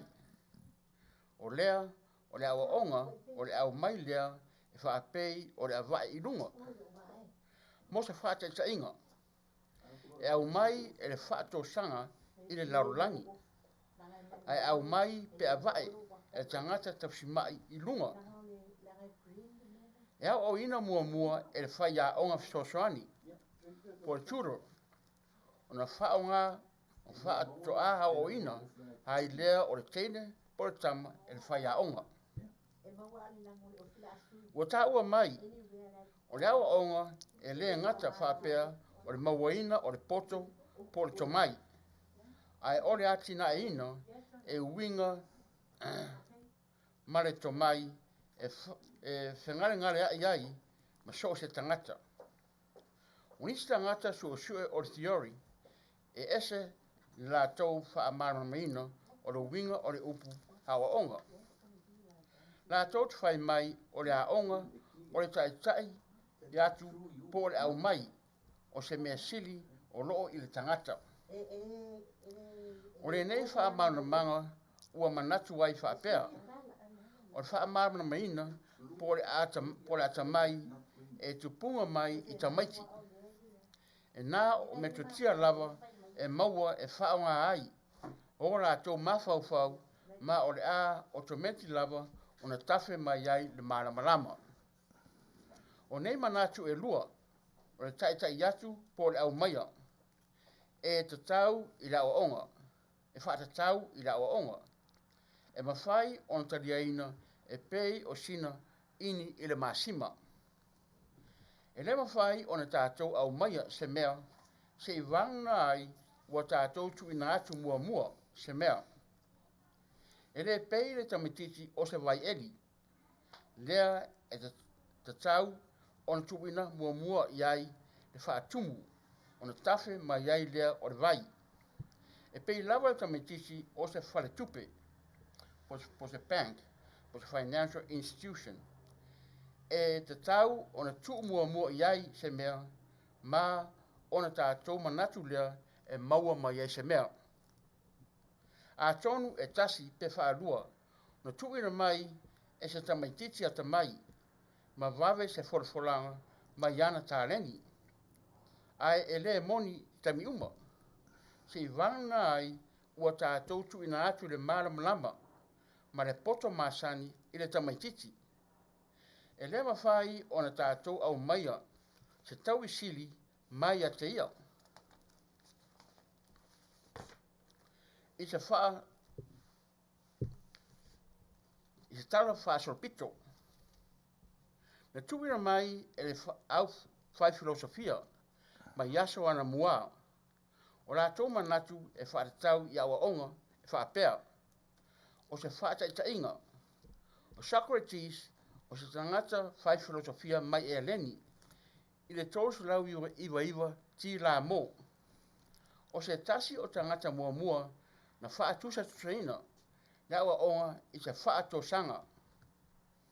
Sa Afiafi o ia, e whaamatala le awa onga, e pei o ngā ruenga a rona tina. O le awa onga, o le whaato sanga. O le whaia onga, e pei o se whaato sanga. E nā o le whaafana wina, lava o le tina, e fsosoani iai. O le whaia onga, e le o se tina. E whaapena fo le tamitisi a onga lava ia.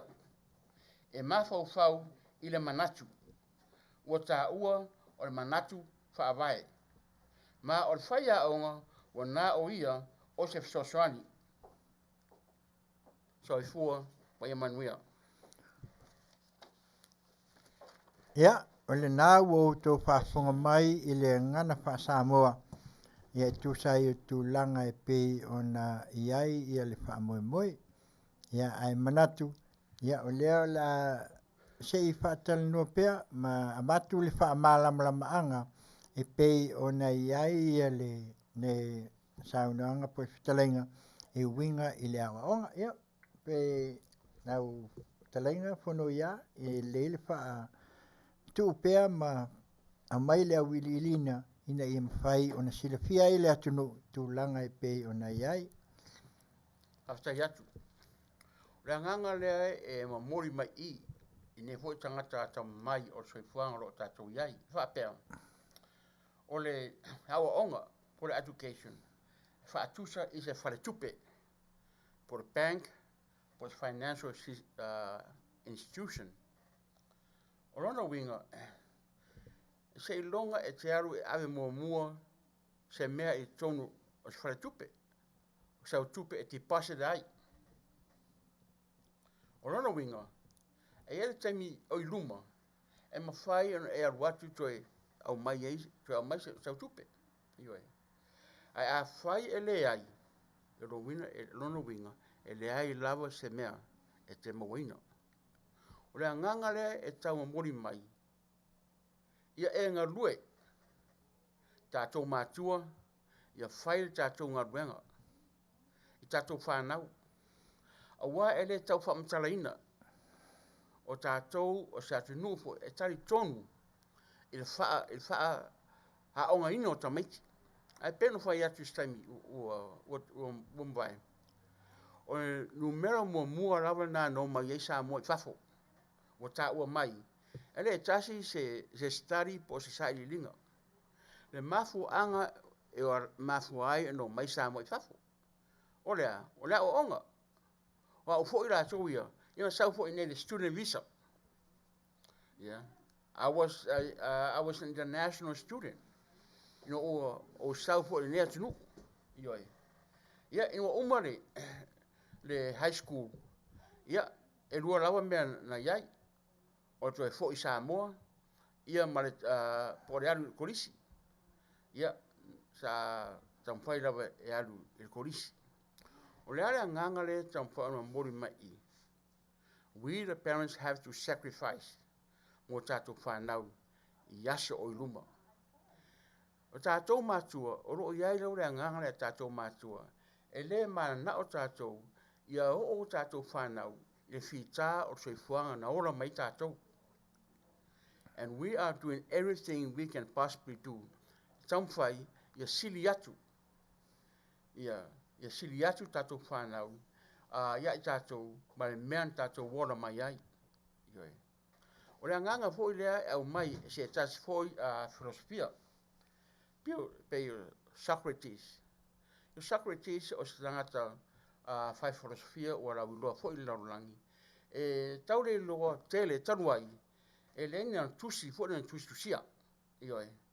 Ai pese I wala wiloa, e tanuai o ia se fai a onga. O ia fōi le sa onga ai, se tasi Philosophia laulangi e ngoa ia Plato.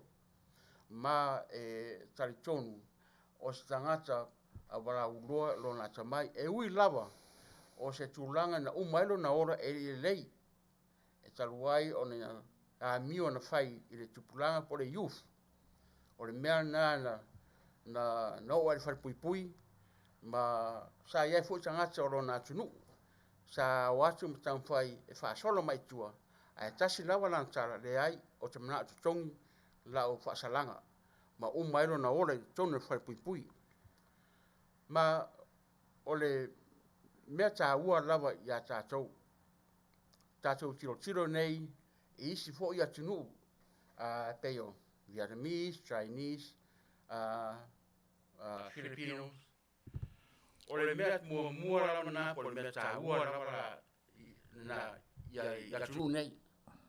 O lato whanau e tamwhai e ave I la onga. O le anganga I a tātou e umaatu le tātou taimi. Wa sa fo le taimi la tau ia o tātou umatu tātou. A o tātou whanau, ma tātou whanau o tātou whanau. O la tau na suia tātou. Whaftai, lo tangata whaalongo I teine o tasi kepart. Pesa I ua lawi loa I fo I tātou. Ilo na ia foi tamwhai. Io te mantua ina le ke part, e taimi lea na o wa o ngai I le marisi whilela I atu. Wa sa e while au ke part na ina. I atu te whaalonga le teine lea. Ia ma wai whanonga ia tamwhai lena tamwhai e run wha Peresetene. Ma o se whailo lea e tau mai ai e tātou te mwhaia. E mawhai e tātou pe a whai e loto I ai. Awana I ai se mea e tau whai, e tau fia tātou. We are the only one who stopped ourselves. O les tangata sa lewa fōire, ma masaninga, ua mariu fōire, I uso le ia lo ia fia ui. Ia pēno whai atu, e pēho se uso ia teau. A watu lawa lunga si aro, ia wa ua watu iai, au sau fōi nei, ia ma te whaatasi lawa maria uso. Ma wai whaolo na ia tau whai, sa whai a onga fōi torisi, il korisi, ana I nei, ma e o rawa le temine oro ia teau lang, sora to siaki, na dissertation, na tusi e winga I tātou Samoan community, I nei California, ia po tonu fōi Amerika. E lei se mea e tau fia ai tātou. We have been blessed to be in this country. It is all up to us. Whairau tala, am ia tātou uso ia, tu whawhine ia, e o mai Amerika Samoa. Aisea, wa e leise se wapore, le tongina o le aonga. Le temino uarua I le korisi, whaftai, praise the Lord. I was lucky enough to get an international student scholarship at Pone State and also Simon Fraser University in Canada. And I decided to take my scholarship at Pone State. Not because I was smart, but I believe that I'm just a hard-working man. My tuition in total Masina was almost $700. On applies financial aid. If ese maila ma Tamaitai e o mai ma Amerika Samoa, they can apply for financial aid anytime they wanted to. Sama ang fatasim se tasiusa me am Samoa ino ya mai sala, good friend of mine, Malo hankin, tau songo or any hanki in Washington DC. They were very, fortunate people. There was scholarship from American Samoa, and then to tusa male tulanga leo mai tātou mai Samoa sifo. We had to work twice as hard as these people here. Ia whapupu whamtranga in wa umare la onga I Poniste. I wanted to go to law school, so I managed to see Samoa. The seminar o yai Atonio, the scholarship in Samoa. I tell I have to write a letter to Western Samoa.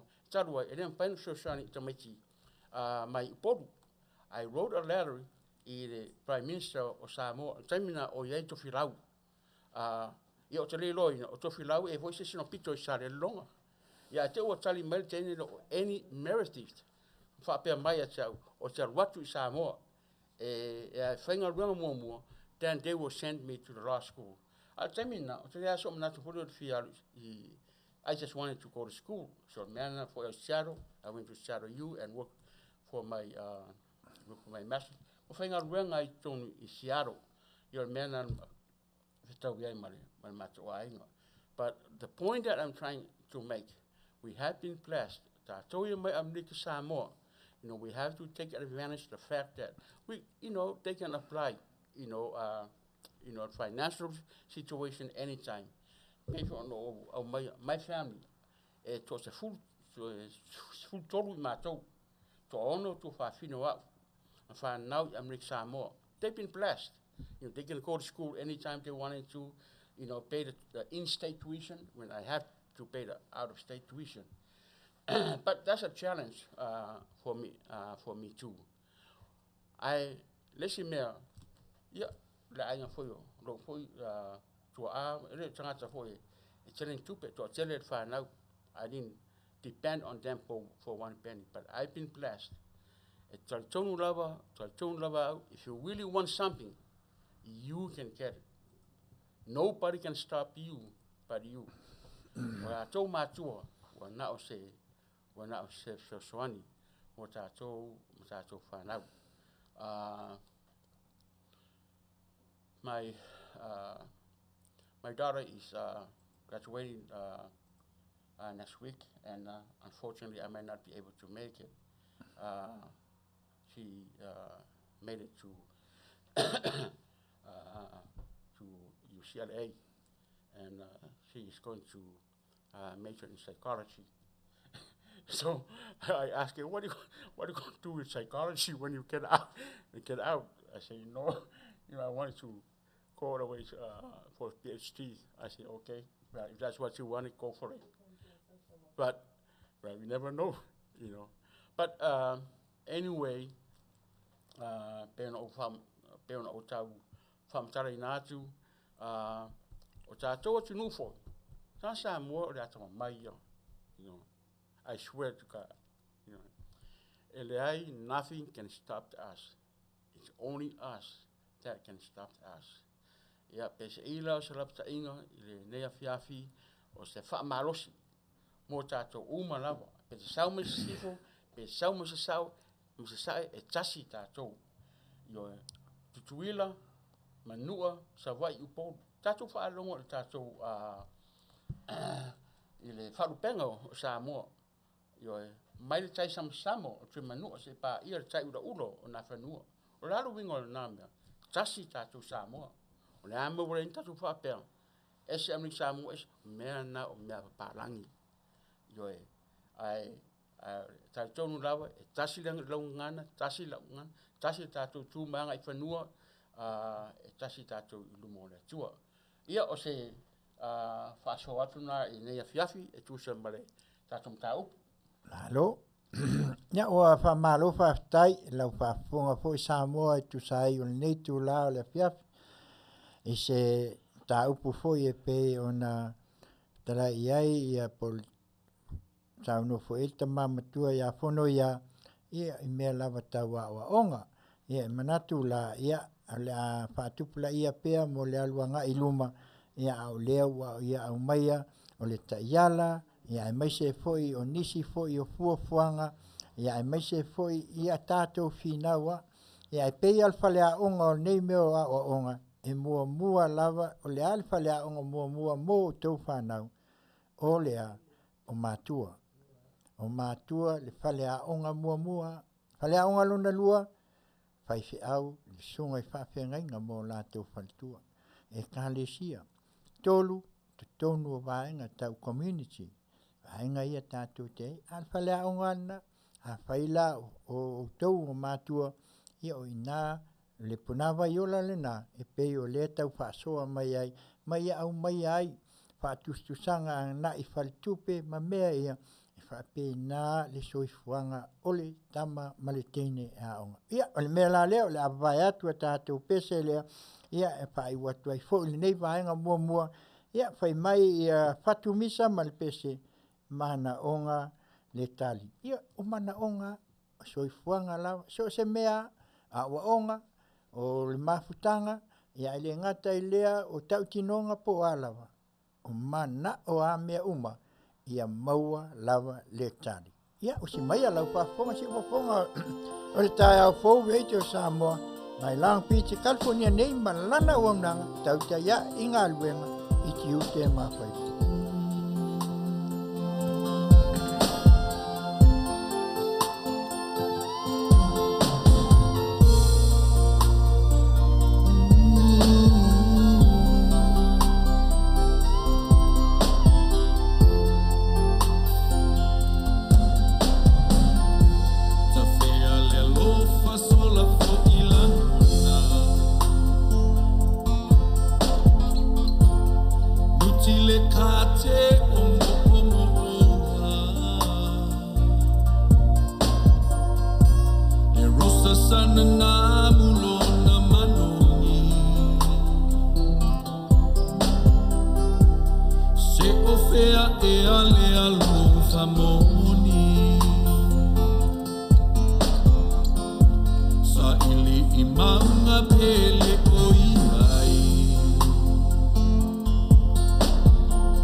Mana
taulafonga e telei au leva saluloa la au foglia leva o matua e fili ia i se angava e fa amali e ina umana onga mana onga ole loto uale aonga a fea upu mautala ame ito yo matua na e o fo ilo ainga se puka manongi sa e faia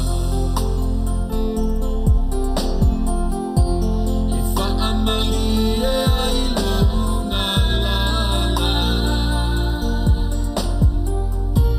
ai o te ilo e le taulo manao isi o ai ngai tuna walalo mana onga ole loto uale aonga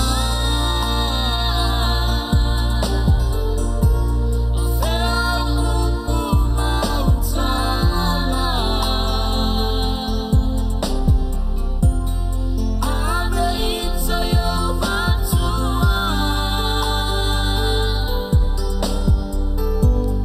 na e o fo ilo ainga se puka manongi sa e faia e fa amali e ailo ngalala ai o te ilo e le taulo manao isi o ai ngai tuna Ia. Le nā le pese fai mai mana onga le tali io e. Lava me uma tātou te whaia mana onga pei o le ein nei afiafi ma le pokalame ia e pei o nā watu longo longo pui ali ia e le ngata i lea o se tō whawhetalai. Io e, ia o lea la ia o nai fesili ia se i au mai eile au tū o le pokalame a le Fetalaiga ia Fonoia le tau wha malama mai ia le upu education le whaapalangi po a o onga i le ngangana wha Samoa ia rau Fetalaiga Fonoia ia au maia so si la fia po le a nisi o mea tāua e pei ona iai le whaatoatoanga o le mea taua o onga o lea e fola sia ai se o langa o whanau e pei ona iai po a le laasanga mai le amatanga se ia o lava i vaenga se ia o al community ia ua e tatau ona sila fia le atunu po fia tonua po le kamekiki e alu e kawhao po le kamekiki e alu le aonga po ai o ai lava le pine e mawhai ai ona langona se whautuanga e peo nei ia peo le fisilina ia ai kua tuia i sau whasoa ia tu sai o le nei tu la Haftai atu Taulapapa e tusa fo i male fesili o e fesili ai mo le nei i tūla. I so ulawa langona wa o tātou uma lava mātua tātou taltonu i le awa onga por education pēno whai atu o mafu anga tonu na ua tātou sa ili Malo iai i nea tinu. Ma e whoringa mai e tatai lava lo mawhau i le taimi na tātou wona mai ai. Mean tātou wona mai ai Samoa e whai lava le talosanga a le ainga. o tamā, Masina, mana whanau. Iaso umalawa. O mea fo ina e whai ei sā, a mea ni onu. Na e ei sa wanoa. Mo le atua, whai tausanga ai, ma o mori whaftai i le atua. Pesa ila e so langona. If we can try to go back to the basics, ma le mea tato wora mai ai. O se mea tā ua i a tiau i le mea nā. O te mana tua ina o la titi fo ia o la tau ia. I lau grammar i sa wai. E lua lava pe toru ana wala au mai a mātou e leises. Te au whaaronga atu. Wa usu le pesa o le lotu. Ioi. E mua lava o i le atua. Una fito a whai e lofe au le aso. O tamiti i la aunga. Pesa e tau te tai lava o mawhawhau i tūlanga nā. Wa o mai tātou i atunu ese. Ia e whaisinga whainatā o ne atunu. Ona o le tele o mea o tātou wā ai ai. Iei fo isi tūlanga ua deli mai. Ioi. O isi fo i aron whāna o Samoa. Ua o i korisi. O uma mai i a korisi. Ai le ai i a sangaruenga. Ioi. O te rei lofa matala le tūlanga lea. O le an mafuanga na aru il korisi. That is pointless. O tembe umaela le high school o tangata inei. O talitonu. O temina, you have a choice. E te filfili ai. O korisi, poro waru te whaingaruenga. O sa te nuu nei, o sa te nuu Manuia. Ia tele iso tātou mai Amerika Samoa, e uma o le Malo, o le mea lei. Wa o lesi taimi, e uma le Malo, ia, ngā e tā onga lawe tōna le Malo, pe fo i mai fo i tua ma le Malo, e te tongi uma le Malo lau education. Ale mea e taun tātou mawhawhau iai, e te tau lava o na iai se luma nai o tangata. O le mafu anga tonu nā, o le mafu anga tonu nā, e oa i tātou lea aunga, ma sa ili Malo, na iai se tātou luma nai. Ale ai se luma nai, ia masala se tulofoi, ia masala e ena lau po le welfare, whengaruenga po le McDonald, po whea lava, se si tu angan, elo o tala whea ngai. Wai taimi fo lea sa I was an employment counselor i Seattle for many years. E tele fo i tangata o atu e sui ngaruenga, o te vai ai, lai mau lunga lava ia la to education. Ai o te le loa ino po le ale mafuanga, e ala ino atu sa ili warehouse jobs, ma ngaruenga whapena. A pesa ila e penwhai e tai lava o mawhawhau. I think we need to get back to the basics. Mea tata wora mai ai. E iai i le tiute o mātua e le tau ana whai. E tau na tampai whai le lotu. Tampai e tūrei e tātou whanau i le lotu. E lo se mea whaingofie. I o matua whainga tā lava. Wa o tamiti nei, ia pen tātou sirafia, o tamiti na whanau i nei. O tātou na ora mai Samoa. E isi taimi e whai atu tātou whanau, po le ase me whai atu e whanau, e whapea mai o tari a whanau, Dad, this is America, So ina tari nai au mai e tamiti isi taimi. O le mea la, e mawhau tātou po le ale tari e tari iai. E iai fu ile o afine I Seattle or Tiri lau, e masen tali mali tali lei a tau.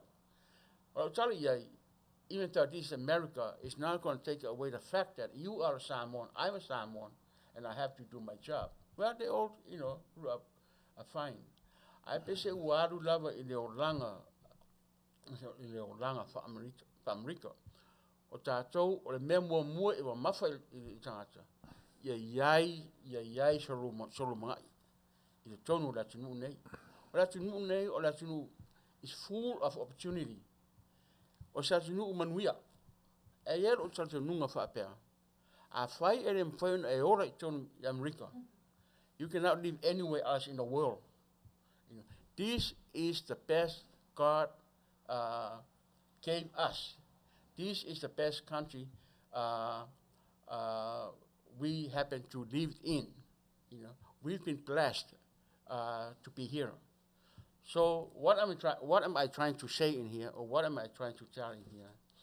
Ia tātou tamu whai pēr, tātou tamu whai pēr, wai moni leis, a whai nei, pe o tamatia, uma nei o le korisi, i o lava noa na, o le a nofai pēr, na o la tau, i o le a whawhea ngai fo maista maisi, ninko maista maisi, ia o who knows what can happen.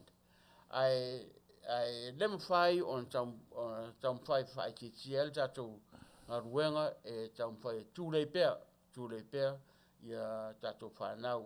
Lo singa ruenga fai ngofie pen fai atu o tamaiti nei, o tamaiti whanau i la tunu nei, i o tātou whanau mai Samoa. Ia pesa ila tasi na tūlanga whita o whawhenai, whawhenai mi tātou. I lem fai on tam fai whawai ia tātou ma tātou tūlei, ma tātou tam fai pus tātou whanau. Wa pen fai lehai lawa si tamā, lehai si tina e manatu, ia Manuia, ia nan whanau i no soifuanga. Wa saul taimi tātou whamawai for good umatu tātou ia Manuia lātou ola. Ia se ira o se tau sosane atu lea, pe eise fisili. Ia on sai mai se fisili mai le whātonu. Whamole taula, o lau fisili whamole Fonoia. Langa leo mai tau te tamwhai e tū leia tātou whanau education, ne kau whaere. O le mea i lau whaasoa i o i le university. Whaafewhea mo meo trade school. I e loa le leie pei o le tele lumana i o tamaiti o i temine o trade school. I le tuli na sauma le degree. I e se trade te kamakiki. Paftai atu tula epa o tūlanga lea ai te le iaru i le University Port Korisi i le taimi lea umai high school o le taimi na te mawhauwhauai po sea le mea o la e whaatu i ai po le trade, po le aru onga le palama, po le whaiwila, po le mechanic, po lo waru le Korisi ioe. E tala isi tamaiti, po le alu le Malo. This is the time that you make that choice when you get out of high school. Ioe, iai foi isi tamaiti, o le school. Ia pe tasi tausanga lua, ia tausanga, ia trap le Korisi. Foi sesi tato nunga whapea. No college, every student is not a college material. Not everybody is for college. Ese umalawa tātou tō whinga, po tātou pofofuanga le tua mo tātou tangata. Ai pēla o whai atu, ai te le iaru i le Korisi. Wa le Korisi e whātau sanga. Ia manatu le lei po le a se matata e te aru e te ngarue ai. Ia whailau, decision whailau fofuanga. Le taimi lea umai high school. Po le maro foi. But don't wait. Le aru o le Korisi in whae mawhawhau lea. Po le ale mea e tauna e ngarue ai a wā lauru manai. Ia, whaftai mo. Po le tali atu lea, po le whaasoa atu lea, lau sunga whaatonu. Hello, whaftai. Ia o nau tō whaafonga. E peia o ta iala lea tau avatu ia ma tau whaamanino atu Fetalaiga ia Fonoia o le peisi lava o mea umaia o matua. A mata lava. Pe whainga tā, pe lutia i whea o matua. A wā a e tū ma le malosi. Whape nā ona ma ai mai le whanau i atu. Ai a tātou mauala le mea foile le pei unai atu. Na tū whause i tū lou e o ala tau. O le alala nā tātou te vai ai, nisi o whanau, e fo i mai mo tikui, i o sau e se ale mea lai sipa la le vai. Ai pe o le alala nā, le ngata i to tonu o mātua, a to tonu o a fo e kalesia, o to tonu o community.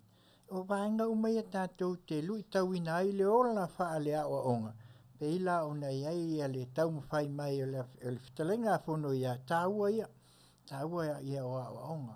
A le pesit ngā kātou te wa ai ai. o le faleaʻoga ia o matua ae ala la mai matua agaʻi lea tumau le tatalo e ala i le atua paua lea e lea ia sesi faleaʻoga e sili atu pe o fea lava tatou te tuli mataʻi ai e paua lea o le ala tatou te tatalo i le atua fesoasoani mai e la ona iai ia le taumafai atu ia e tusa o aʻoaʻoga foʻi ia o nisi o mea o tupu mai lenei vaitau laga e lē aluagaitua le soifuaga e aluagailuga so tatou te vaai la le tutupu mai ma le soifua mai o fanau e ese lava peia le upu faasamoa o le fuata ma lona lou so it's a time ioe ai o aku kakou ia vaitau o me ai ia tuamau a le tatou naʻi peia le upu foi lele taulogologo pei ona tatou taumafai faufautua ia o lē pei o lea mai foi se tuualalo mai a le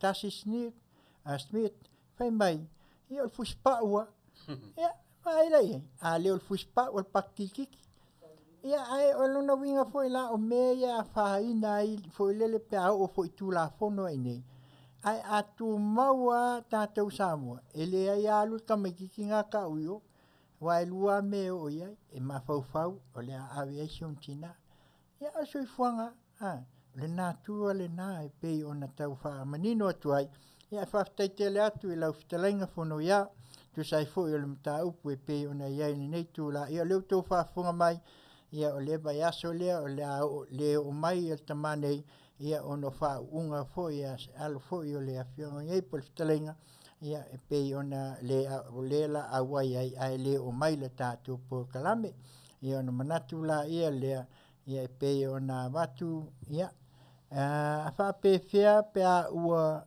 seʻi fesili seʻi toe vaai le fesili lea faasoʻatauloa puleia le asolusi le ia taua le sa ae faapefea pe a ua matatupa le mafaufau o le tamaititi ae fosi lava e alu aʻe e suʻe le suʻe loa se galuega manaia le fesili lea ioe e le a sou silafia faafetai a fai mai ua matatupa le mafaufau o le tagata ia te aʻu a latou ia ua faamatatupa lava e oe lo oe mafaufau ioe o le mea moni lava ma le faamaoni o oe talu saʻili e lē mafai ona maʻai lo mafaufau seʻi valana touaga i le alu library touaga e saʻili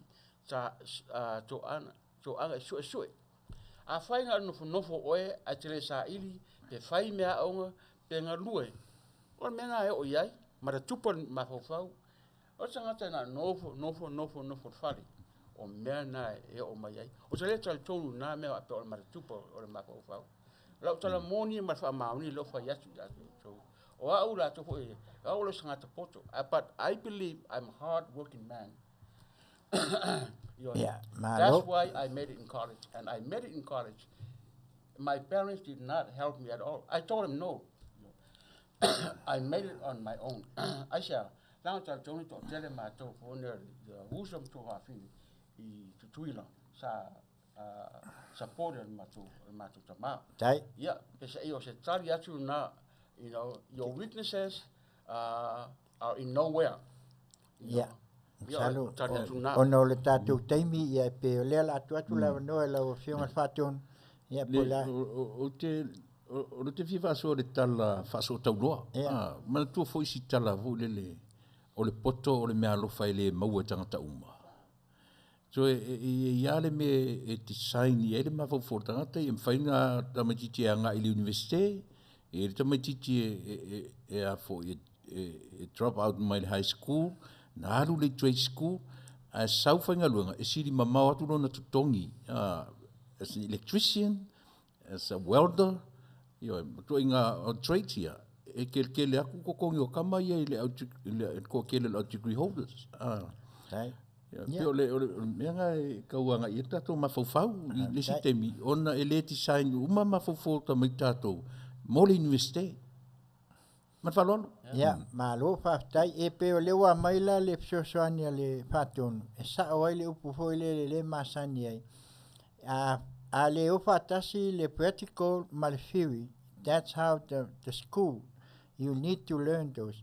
A lakula le fiwi ai le lava le practical. E oki a koa nga malme. Po la le pe me kikeli a koa al poto masani. Tasi le na e peila o leta wa mai ai a le nganga po i a whaso o tauloa. Ia moni. A wa fiulo wa le mwhai wa mata tupa i a le whai ai o le Tamaititi. Ia paulo le meo suel ngaluenga. Suel ngaluenga e ati na e ai. Ai o tātou te fusia. Wa e lua meo i ele fosi o le Tamaititi. E fosi atu le situ, ai a whaina mai le situ, e le au ngāla o tātou tam whai e unai, ai ua whati fo le Tamaititi e le te mana o eo saong, e lua mea, o le vai o le Tamaititi e le whai a onga, ia mao o ai tūlanga fo i le aku wale a onga sau, ia o le mai ai kengi fo i ia maa whaina tuele o E langa. la malisi mea taula, ma Fonoia, pe te ruatali eina. Leo te mana tua le tala le whaife ausa. Po le ar Tamaititi vai vai. E alofa lo i ona matua.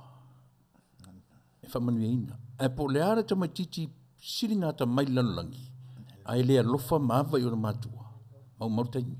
Malo. Dai.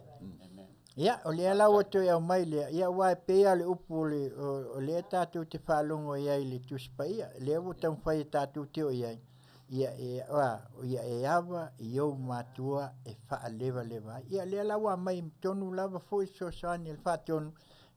E tawati na e ai ma tātou ai ai mole anga i luma ia awa ia lo tātou tāupu nei Afiafi ia mea lea ia se Saunoia e wha umal tam tāupu whatou wha ia ono le taimi ia wa o le fo ia i lesia tātou pokalame so ai ia mole nei tu la ia le Fetalaiga Fonoia Malo Whaftai le whasoa ia whaftai fo i tūlanga e pei ona iai fo i manatu ia atonu la tā le wheloa i lewa i aso ia whaisina u Malo longa ono tūlanga fo i o le whaunga o le whanau ia atonu fo i ese taimi ia te walau atu maua le tāwanoa e whaasoa i fo i a mana ia le nei mata upu le nei Afiafi o le ua manino atoa le tāua o a onga po le education i to tonu le nei atunu ia ma le tātou whaasoa atu ia wase Manuia o Samoa ia le mea la lea ia matu lewa noa e te whaatou whaai lo tātou atunu ia ona tamu whaila ia leo le tātou po kalami luna lua ono leo vai atu le taimi whaatūlanga ina ia wawawe fui ona o mai ia le taimi tātou te whaamamai ai ia malo whaaloalo Whaftai atu Taulapapa.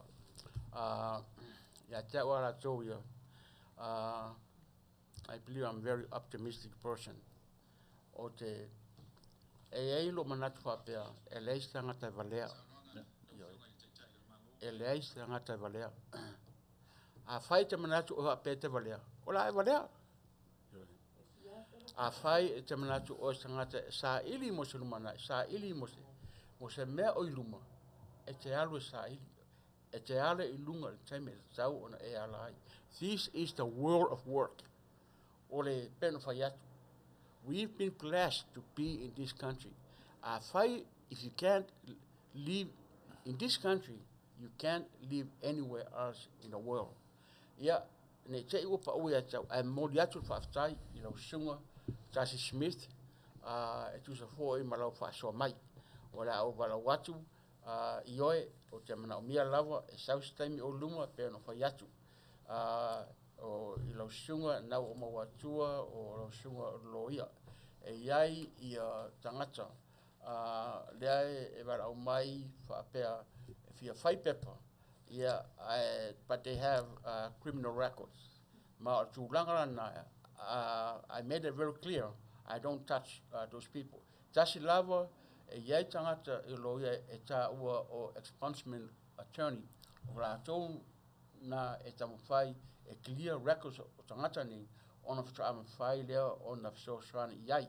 Wa e tasi lava mea o iai o le tīpoti o tangata pe Fafoi Samoa. E lo le anganga na o lo tam fai e so sanya tuai al nei time mo le atu whaftai lo sunga whatonu ia tu epa e mas foi ia tava so se lua ia family atu salo ora le awai de vai aso ia ono fo fuang hoi po fa ungo fa nau io nei vai time o lo tato ia foi na tulango fa ungo fa nau ia tau na rofa pele tu mo tato tam fai atu Whaatasi mo tātou, whaanganina tātou, aua tātou tampai atu mo se o tātou nu.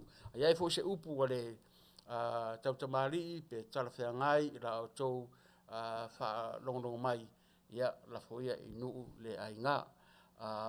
Ai o taimi nei ia o tue wha malo atu i tamo totolouri, malo le Faiva, malo le tamwhai o se fuanga o le nei wai.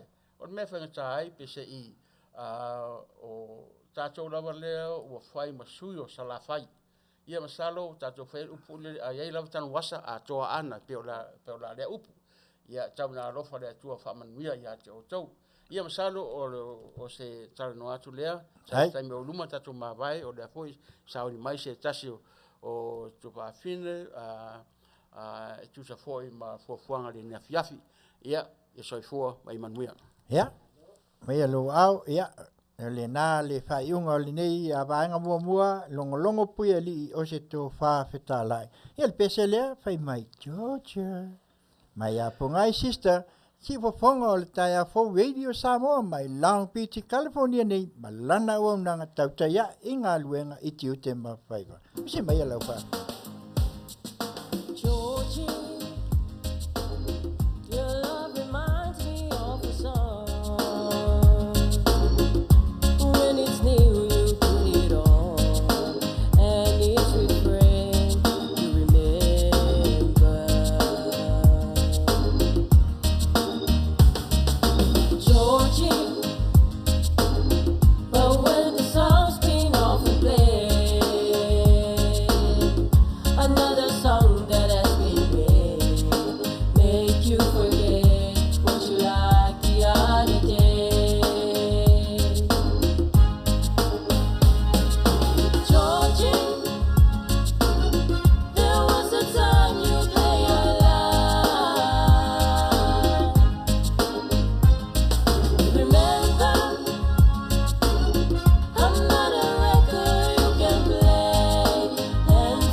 Ia, le nā ua mai atu le vaenga mua ia pei ono tō whaafonga mai ai ia o lea sa Faatalanoaina atu fo se tasi o tamā fo i po Fetalaiga ia Fonoia ia e ala lea i lana tautua ia ale nei taimi ia o lea ua outou mai mua mai ia o lea ua mawhaatasi atu ia ma se tasi fo i o Afioga po le falitua fo ia Leatuivaoalii Crystal Asoau ia po le suafa fo i sa whaingoa ai ia mai lewa i aso le polkalame a o i Galuega i Samoa o le Tamaitai o Israelu.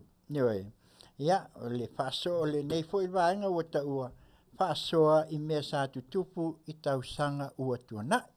Ia, malo whaaloalo, ia o le atu ina atu loa le avanoa i le Afioga ia Leatuivaoalii ia na te saunua ai fo i whaafeiloa i atu ai lo tātou atunu. Ia ona tamu whailoa la ia lea mo na ia tātou fesili ia e tusai fo i o lewa i aso malimata upu pei ona lea sa ia au mai ai sa Galue i Samoa mai le lua afe ma le tolu i le lua afe ma le wha. Ia lau Afioga i le fatua ia Leatuiva ia se i e saunua ia e whaatalofa si o tātou atunu. Ia ai mese foi o tō langa i pei o na iai. Ia, malo whaaloalo. Ia, Tautai atu lava lau Afioga to la Papa. Taulapapa, I'm so sorry. And I like to take this time to say Faatalofa atu le matou pule, le Afioga atu le epa, and some of the guests here. And Faafofoga'aga to love and love Afioga Taulapapa more introduction. And I like to greet all of you Polynesians globally. Hello there, Talofa. Happy Wednesday. My name is Leatuivaoalii Crystal Te Hui. Maunga Asoau from Asoau Manuia. Okay, and again, God hired me to work, sent me to mission that I have fulfilled for the Lord's purposes in Manuia, chasing the ghost. Then after that, he said, now get ready, pack your bags and go to Upalu, Western Samoa. And so I did. Now, I did not just go there on vacation. I went there because God sent me for a special purposes. His special purposes, it was just more than one. To work for him. And that's when the government hired me. But they did not know it was God who sent me to be hired to encounter all the abusiveness, the poverty, and most of all, the corruption. And I had to walk through all this, and I witnessed it. And later on, maybe next week, if we have time, then we'll go over through all these individual issues as I just mentioned. Right now, I want to start off with the Word of God. And because of work, God says in the Psalms, the book of Psalms 145, verse 9, the Lord is good to all, compassionate towards all your works. So I work for the Lord, and you work for your family, you work for God. Whatever kind of work you do, God has compassion because they're all good works. Ia, malo whaatai i o whaatalo whaatu lena i lo tātou atunu. Ia ai o leo la atau tutuloa o no le taimi whaatulanga ina e pe o le ala lena o le ala atau whai ai e tuli le taimi ina ia wawe foi o tūlanga wa whaatanga ina mai ia awale nei tūla le Afiafi. Ia malo whaaloalo e pei o na iai. O le mea la lea ia o na o le vai aso lea na tuana ia tu o lea sa au tau whaafonga mai i le lua afe ma le tolu, i le lua afe ma le wha, lea sa Galue ai i le faltua ia Leatuivaoalii Crystal Asoau i Samoa. Ia, Christo, o la se tau lo atu nei fesilia, e ao pea ona malama i ai le atunu, o la tatia le amatanga. Lau sa ilinga fo ilea ona o tele o au a ia personal sa ili ma ia. Ai ina ua haya la oe ele malo. Sei faisa u famtalanga pe sa fesilingia po oe o se tangata nuu o sa moi sifo. Matulanga ia pe o nalela ta amata mai e waifa pe na meu interview e te aluatu e tiltilo ia fa matala pe le interview i se awala pupu ia mai ai pe le ita palava pe fisilingia po oi o se tangata nu sa mo sif mal falo Ia whautai lava lawa whionga Taulapapa mo Fesili. Ma nei o Fesili. I'm pretty sure to a tele fo'i o uso ma tato tangata e me se lava o polo i whataua Fesili nei. O le tale Fesili, e lei, they didn't need to ask me for my background because I filled an application. So on my application, I stated everything. My education, I stated I even put down my address here in the U.S. And it was clearly to Sabrina who interviewed me, wa clear uma mea uma. Ele o au se tangata mai upolu. O au o tangata o tele isau o tele ia luatu foi I Tutuila. And on my application, I clearly clarified who I was. Mo Galuega, mo Galuega I nei I America. So, ele sa au taitonu ele fesilingia. O mamalama uma, my background and my work history that I put it down on my application. Okay. Ia whaftai, o lea lau o tō mamalama masila fia lea tunu. O lea sa, o ile nga interviewina, o le CEO po se tasi o le office. Who interviewed you? O le whaftai le Fesili. Actually, le aise isi na interview ina au. Wow. Nobody interviewed me. They just took all my information from the application. And they say sa interview be like regular interview, normal interviews, you know. You go in there and they ask you personal questions and your background. Well, that didn't happen. Wow. Now, if I might love all the announcement, it was total on the very first day that I applied. They said, she announced, Sabrina Fale, Faimai, to a total selau o to ya wa apply ilinga luenga. A o taiao, e toa, na ole to a total se fulu, ole a bala a watu taiao.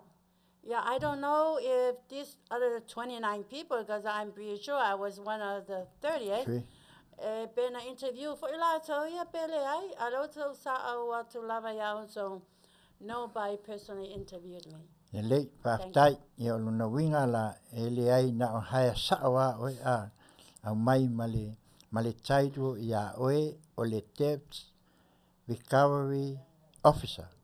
Ia wa ila ia mai tonu o le whaalap tonu. Ina ua ola le taimi o lea wa e alu nei I tonu ma ua e vaaya ia le no. O whai pule na iai po support le na iai ma le sunga ia Taulapapa. O lona tolu o vala au sa vala au atua ia. Remember, mai loma to, I was one of the 30th people applicant. And na umala ia o walu. Ia na umala ia sa ufoile whatonunga, they said, she announced, out of 30 people, there would be 3 selected. And we will be calling these 3. Okay. And I did not know I was one of the 3 people, you know, but I later found out that. Then, you know, Warula Lona told still, up to this point, no one has interviewed me. But the third call, over aia tu loi le tele tangata, you know, ia male Afioga ale Prime Minister, former Prime Minister to le epa. Ia ole haya ina lawa, ele interview na le pau lava o lo pesili. Awa uma fai mai uma ia lau job title. O te alea mai uma e ta lapa me uma papena. Yeah, that was the interview right then, I believe. And then I did not say anything, so Sabrina asked me, don't you have anything to say? But I was still nervous because I was so overwhelming. I was so nervous, I could not believe that I was one of the three people. So anyways, when I got up, I think all the interview na fai mai wo fai atu loa. Why me? Ya na fa ape atu loa ya ile pule ya sei tu watu le sunga palemia ole Afioga the former prime minister and tasilantala fai mai your beauty. So that was the interview, and that was the answer, and that's how I got hired, my beauty. Okay. Yeah, vi ele li o lea lava tau watu wha manino pea ina iao masila fia ele atunu mai le vai tau sanga lea sa hai. Ina ua hai aloa oe ia on saunoa mai la ia lea o lea sa avea ma pale mia i lau sa, lau taavale, ia ai mai se foi o tūlanga. Sa tau mai la ina le tutongi ia te oe. Sa whapea mai e fia lo tutongi o le a whai ngā lue ngai. Wa o mea umale malo e iele me tau o le TY15 e isu e le PSC e tau wai lo tutongi ma le au whai ia ma le tūlanga o lo tairo e ave lai tai le ofisa o tupe o ina lai sa wai. Sa iese mea whapena na tupu ia oe pe o le mea a le a foi le haya ina na haya ai o pe fia. Fatai mo le avanoa, fatai mo facility, o le talia facility, ele ai se explanation of any salary. There was no insurance at all to cover my work. Not if I my lava 2.1 I have to collect. Yeah, I did. How much? 2.1. I had to collect 2.1 lapu the government, all the ministries and all the wealthy and all the richest people. So that one is 2.1 million, right? Yes, 2.1 million. Okay. Yeah, ole nau tō whaafunga mai, paula leo vaenga na pai ai e lua tesi maletasi miliona e alu e au mai ona ole iai e ale. O te a ole I whawaupea, o te manatua ia aso le ofisa o tupe, sa iai le vaenga le tau o le collection. Sa iai foi ia le a soifua foi ia se tasi foi o te matua sa mato ngā luei ia le na I vaiala, mai awa se futi, ia mai se foi se tasi foi o pita, le sa ia male manisi foi lava sa iai ile na vai tau o la taula ia o koleti mai tupe e o fai le everyday e o anga I vai uma ia I ta lafu ma mea ia mele na vai tau a le la wa hai ale special le pe ona iai le la e tau tutu lo pe ina ia manino ele atunu ile vai tau male lua afe mal tolu ile lua afe mal fa ina ua e alu la e au, ina ua e alu e au mai e tupe ia, e eise lisi e watu ia o e tau atuai o aile vaenga lea o lea e alu iai, pe te alu I banks, pe te alu angai o I po ai lava ia ofisa e o le malo e te alu iai po company. Yeah, I was given each and every week, I was given pages of lists of all the ministries, all the stores, all those who own the TV, and all the shops and all the riches and all the hotels from Banks Hotel all over Savai and Upolu. Whaftai, o luna winga la, o le haia lenga hai oe o tupe le ai tala fuai tangata ile TV, per saulia. Yes, ai tā lafo i tangata ma Pisinisi uma ma ministry uma lava. Ele Malo. Ele TV Ni ale ale Malo. malo. Okay. O mo lato advertisement. Mm. Ia ma whainga lotu. A wai ai fo le ministry called congregation. Mm. Ministry, yeah. E o whai au lotu ai tā lafo lato. Mm. Ia latu fo ia, ia pelo mai, ia se longa ke alfa afiku, ia ko ama whaila ia nga. Mas kusi mai se siaki a mo me o lotu. Ai pe o lo la le lei, ma lo au le lei, ma lo saus lau fofonga fia o le tasi leo ta iala lena vai ai o e pai ma awala e te alu e koleti mai. Ina ua mata la ona e alu e koleti tupe. O le ale mea nao o ia ina ua e alu koleti e tupe, na whawhewhea pea o lea winga. O le pesili, se ita watu pe le pesili se tasi leo lo mai lunga. Winga la na kokongi anta ta teipo le anga ua e iliko le haya le inga. Le mai I pesili e pesa kongi anta teipo. Manaya Pisiri, that's a good question. Yes. I was never received a paycheck. It was all under the table. I always received my money in an envelope. And how much you get that? E pia le tupe sa watu ai anta teipo le na mai tau. I to tonu o le teutusi. Well, mostly it's 1,200, but if I collected more, then that's the higher I received. So that 1,200 le pe ona e saunoa ia I Leatuiva, e vai yaso po le Masina Every Friday. every Friday. Yeah. O lona winga e afe lua se lau I le vai yaso.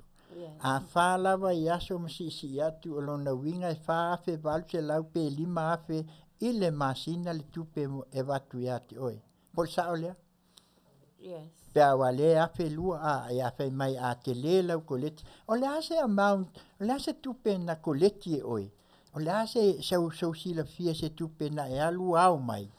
E tu se pataita inga, o le ase tupe. Tautai lava mo te sili, that's a very important question, yeah, because that was my job, and I had to perform my best to convince all these millionaires or wealthiest business people to give up and write me checks. So, you know, for instance, the Samoa tourism, then director I Sunga Matafeo, you know, it's like one time I collected 50,000. Wow. Yeah. All the Samoa brewery, they owe more than 50,000. I saw the director, Faiva, Bema Fai lava on a discount to lato aitalafu. And my what do you call Me alofa? no my pallets o pia. Oh. O by lima. E ave e faingo pia ile wa. Well, I don't drink. I'm Seventh-day Adventist. I never drank. I never smoked. But if I mai, yeah, na ave la yeah o la yeah kiliva la yeah pallets ngai o ma ko TV. Yeah ave la yeah faingo pia I ma yeah e o ya puleng pia foi ma pa ki en ko nga. Except for Matafeo, she never party with everybody. And except me, I never party because lato party uma, if failas for lele. A o lai lo au vai a fesili mai au TV. Crystal, o ha fe te alo e au mai ele brewery. O fa las for lele for my ya leila men makopia. Yo, so that's what I did. Ave loa ya baila ke alwale ka vale ale brewery ave ai. Yeah, I deducted, give them discounts or drop the charges a little bit. And that's how it goes. Ko kikia ministry umai fai deal for benga. If deal my ma because I was my own boss, and I received instructions that go ahead, whatever you're on your own boss. And how much ever you want to give them discounts, you could. Ele whaftai, o longa winga, ele ngata I lea a o pālea te pia, ia manisi mea watu e awe mauaitis kam. Sa tu tongi la o I tupe Samoa, pe tupe Amerika. Pe o le iei les whafsili e mai. Of time of facility, of course. Why would they pay me American when I'm in Samoa? They pay me directly, Samoan tala. Kongi la o e kou le ngā kongi o I tupe Samoa. Ia o luna winga la, a whai la e te alu nei po whataitainga, wao mai ia tupe. Lea la ua sau nei ma oe. Oi la e te sau tuu iai.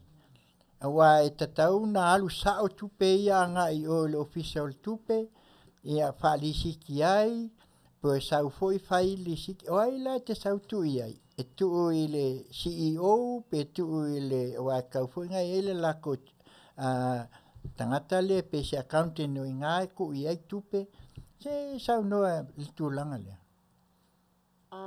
The time of facility, I've collected a lot. Each and every day I collected more than 20,000.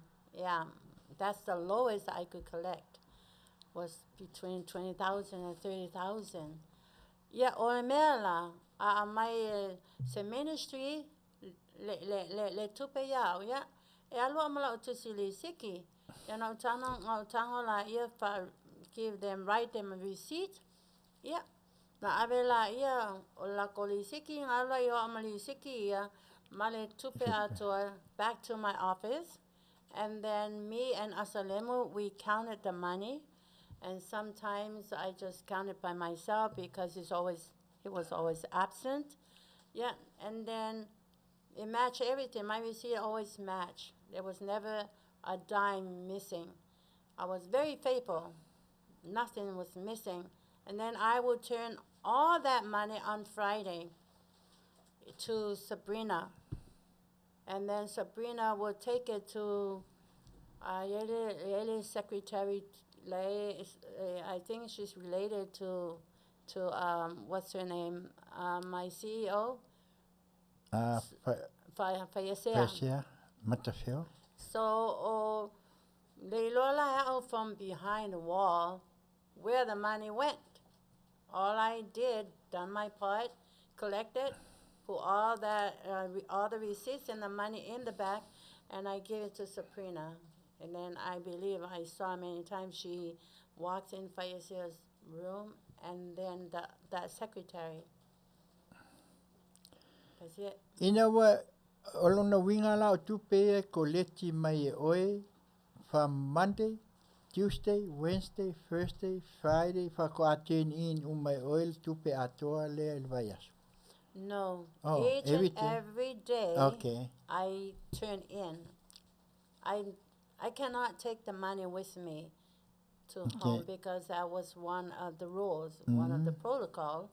And so I always make sure I turn in. But Friday is a big collections, I don't know why, but I always collected more on Fridays.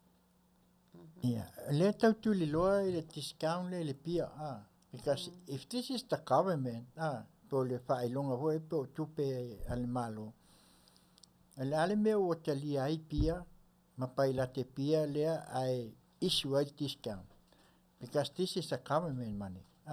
Ole mea lea se protocol ngā mai le whaatununga ale sa avea mataitai, po ai awai e fōlinga mai, o le ala ua whai ala e oe ia le whaiunga, po le mea o lea sa whai mai ai latu e le ai, wa lepe mai le tisi tau. Nā se tu si fo lea, o no lewa tā ua pia ia pai lati, e au ana si le pia fo le atunu. Ne winga o le mea lea sa tupu ai, mal whaaloana. Yeah, but Tailava, yes, not only breweries, Samoa breweries, if I a discount, and or hotels, or lots of other ministries, well, more than likely, ele tupe, or try to hide the fact they don't want to pay, they avoid paying. Yeah, na abela yeah, or you see, Walu Survey, for instance, they give me a discount.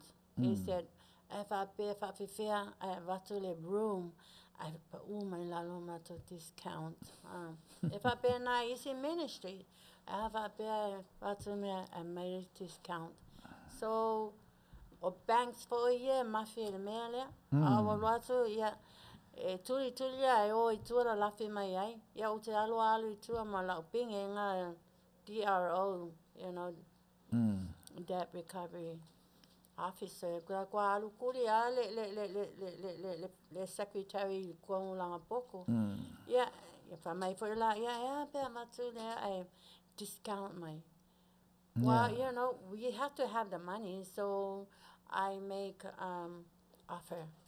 Okay. I always made offer to the people. He olona winga la, ese taimi e lute, e te whasanga I ai pe te asia le ofisa o le sa aveam palemia. E te whamatala I ai pe wala awat fo ia o e te suatu, po le altu langa o I ai lau ngā luenga sawhai. Is there a time that he was asking you, or he just let you go and do the collection, and your name was be well known, is called Israel, Tamaitai o Israel? Tautai, thanks for the question. Yeah, Lawi Loa Taita was quite popular name because my name I carried Israel.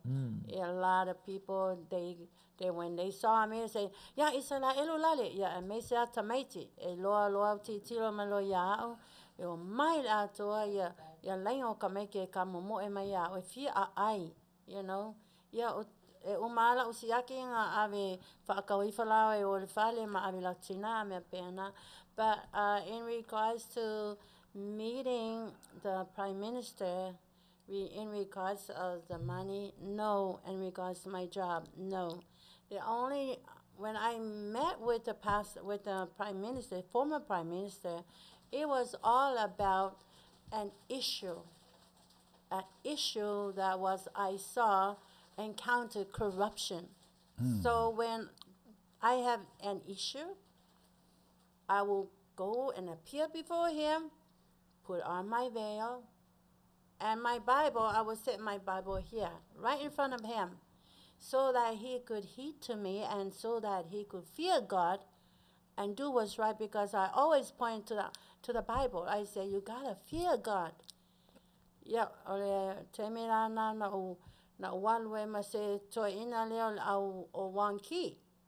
O wanki, o tama loa, he lives in Sabai and in Salilonga village. Wo le no Salilonga, wo faila to fono, la tutuli si to ina leo. Wo loa, wo sai le to ina, au mai le awala. I susunu le fale, they burn his house, and they burn a very little store he tried to make money to survive, because he didn't have any children. He worked all alone for the family. A lot of family members were in Australia and New Zealand. A o ia le matua, na tu'u e lato whanua. Ore tama loa sitoa ina la lea. Find my, because he saw I have access to the Prime Minister, the former Prime Minister, la sawe e beg mai ya o fa mole a lofa mai o fa o fe silingia o le halo mata upu. I can take you to him. Fa matala mai ale to ina le ia ma o loi o le officer lai o mili no o le lands and title and lands o ma o loa e latu to ina a mai ya fafanua. Ai ka ile kamaloa la le ia le mga oi kamaloa. Remember, he probably knew all about the 400 acres. Wa oma na tutuli susunu ma susunu le fale loa ma tuusta ma loa te nei to ina le awala. To e nofo le nuu leo sale longa. Pa atau le 400 acres. Na alu lola ia le to ina le official land and title. E amai, a mumusu la waanga e amai le toina. Wat kukuli le ko inga. To e alu fo la iho au leisias. All the same thing. So I said to him, Taylor, I'm going to go this time. I fight a lotu. Ia o uanu loa. O la tuara, watu la upine le, la upine la le na Essex. Ia o ka maloa ki la mai ka maloa. He saw my ID which says my name Israel, and SBC TV, Samoa Broadcast TV television. So I was highly recognized by all the people in all the offices in Pia.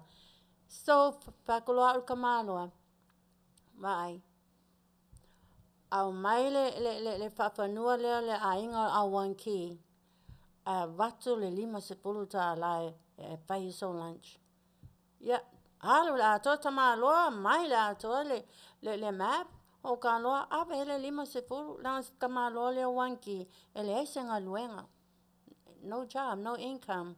Ya, o sa lo watu e loa le fafanua le. It's like 4 pages.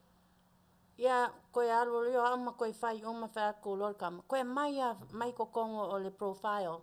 So I had 2 things to prove. O whatu loe to ina lea. Ka olo ya aku lepa. Yeah, ma olo. You know me, I didn't have to make an appointment to see him.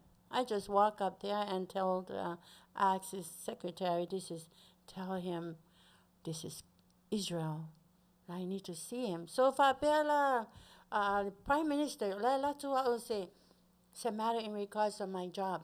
But he didn't know it was a different matter. Temi umala ote alwai luma se fatalia. Give me 1 second.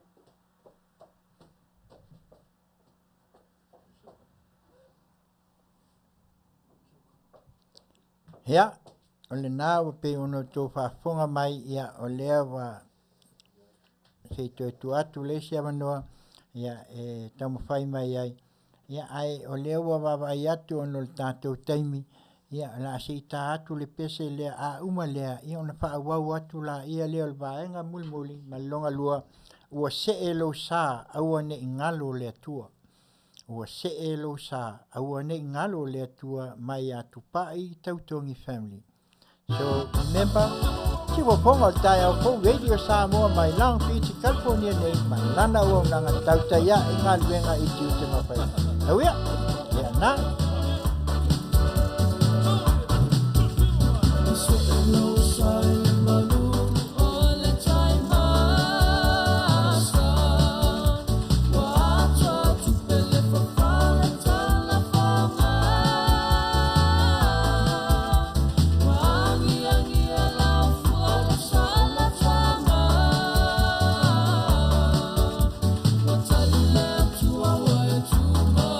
Tila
Ya, lea wo to whaafonga mai, ia pei mai ale pese, ua se e lo sa aua ne ingalo le atua, ioe.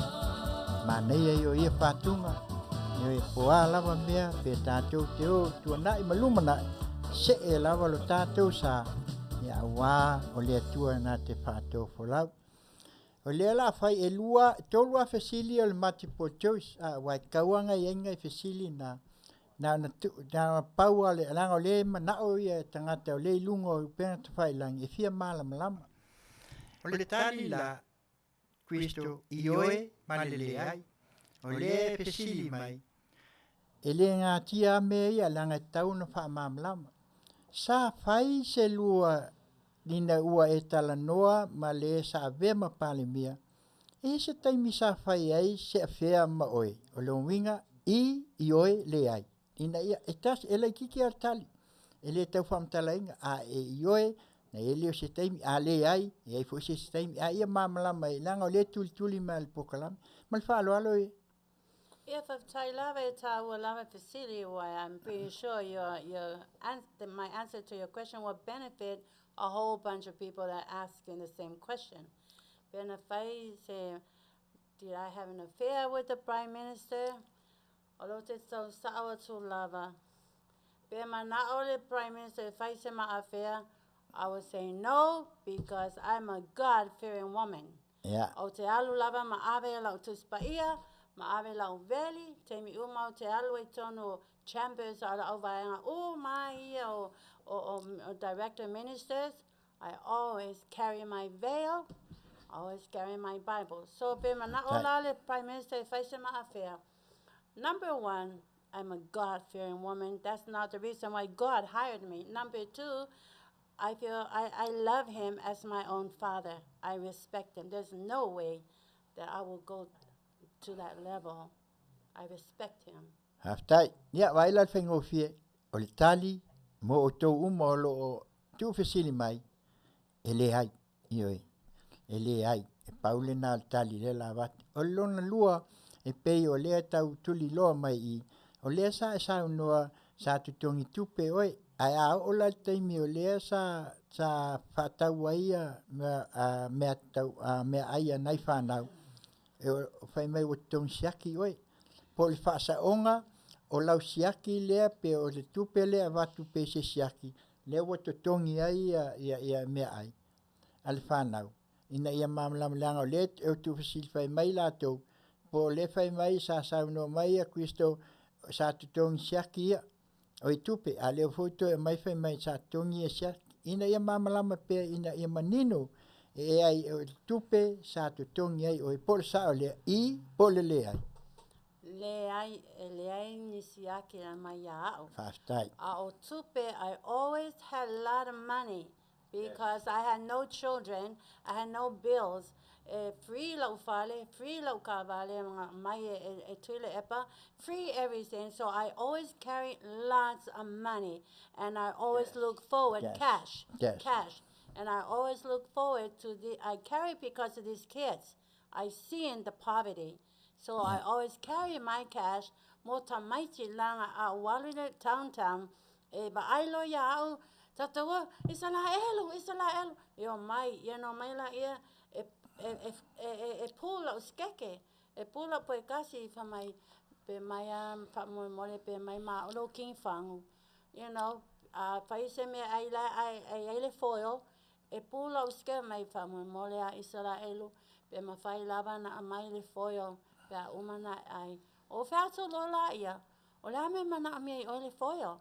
Ai wha mai e ave masho tina le whale. E nau e kangia o loi maka because the poverty I saw, I witnessed the poverty. And that's why my heart goes out to the poor. God said, lend your hand out to the poor. Open your hand wide to the poor. Wa vela lo wanga le lei nei tamaiti. Wa lofangi aia au e tele o tangata maainga. Wa tuma batu isi unga ali. Yo la e unga ali. Sefe au lunga ali. Wa abe au lau fale ma nei tamaiti to a wha.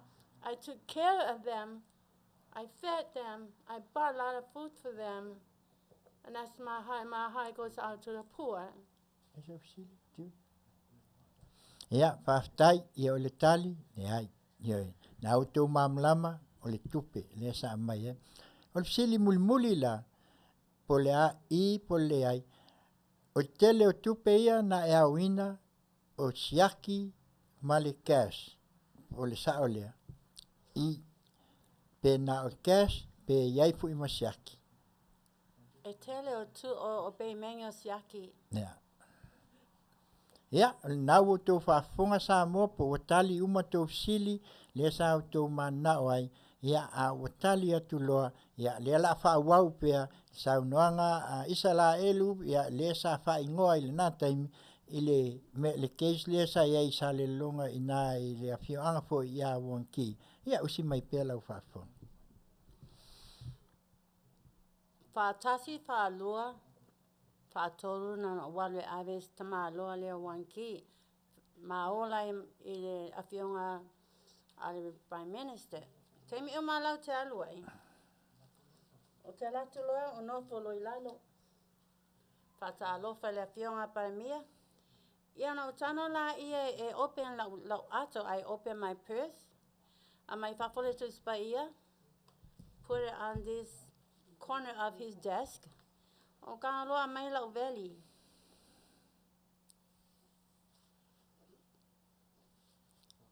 At that time, kilo mai le palemia.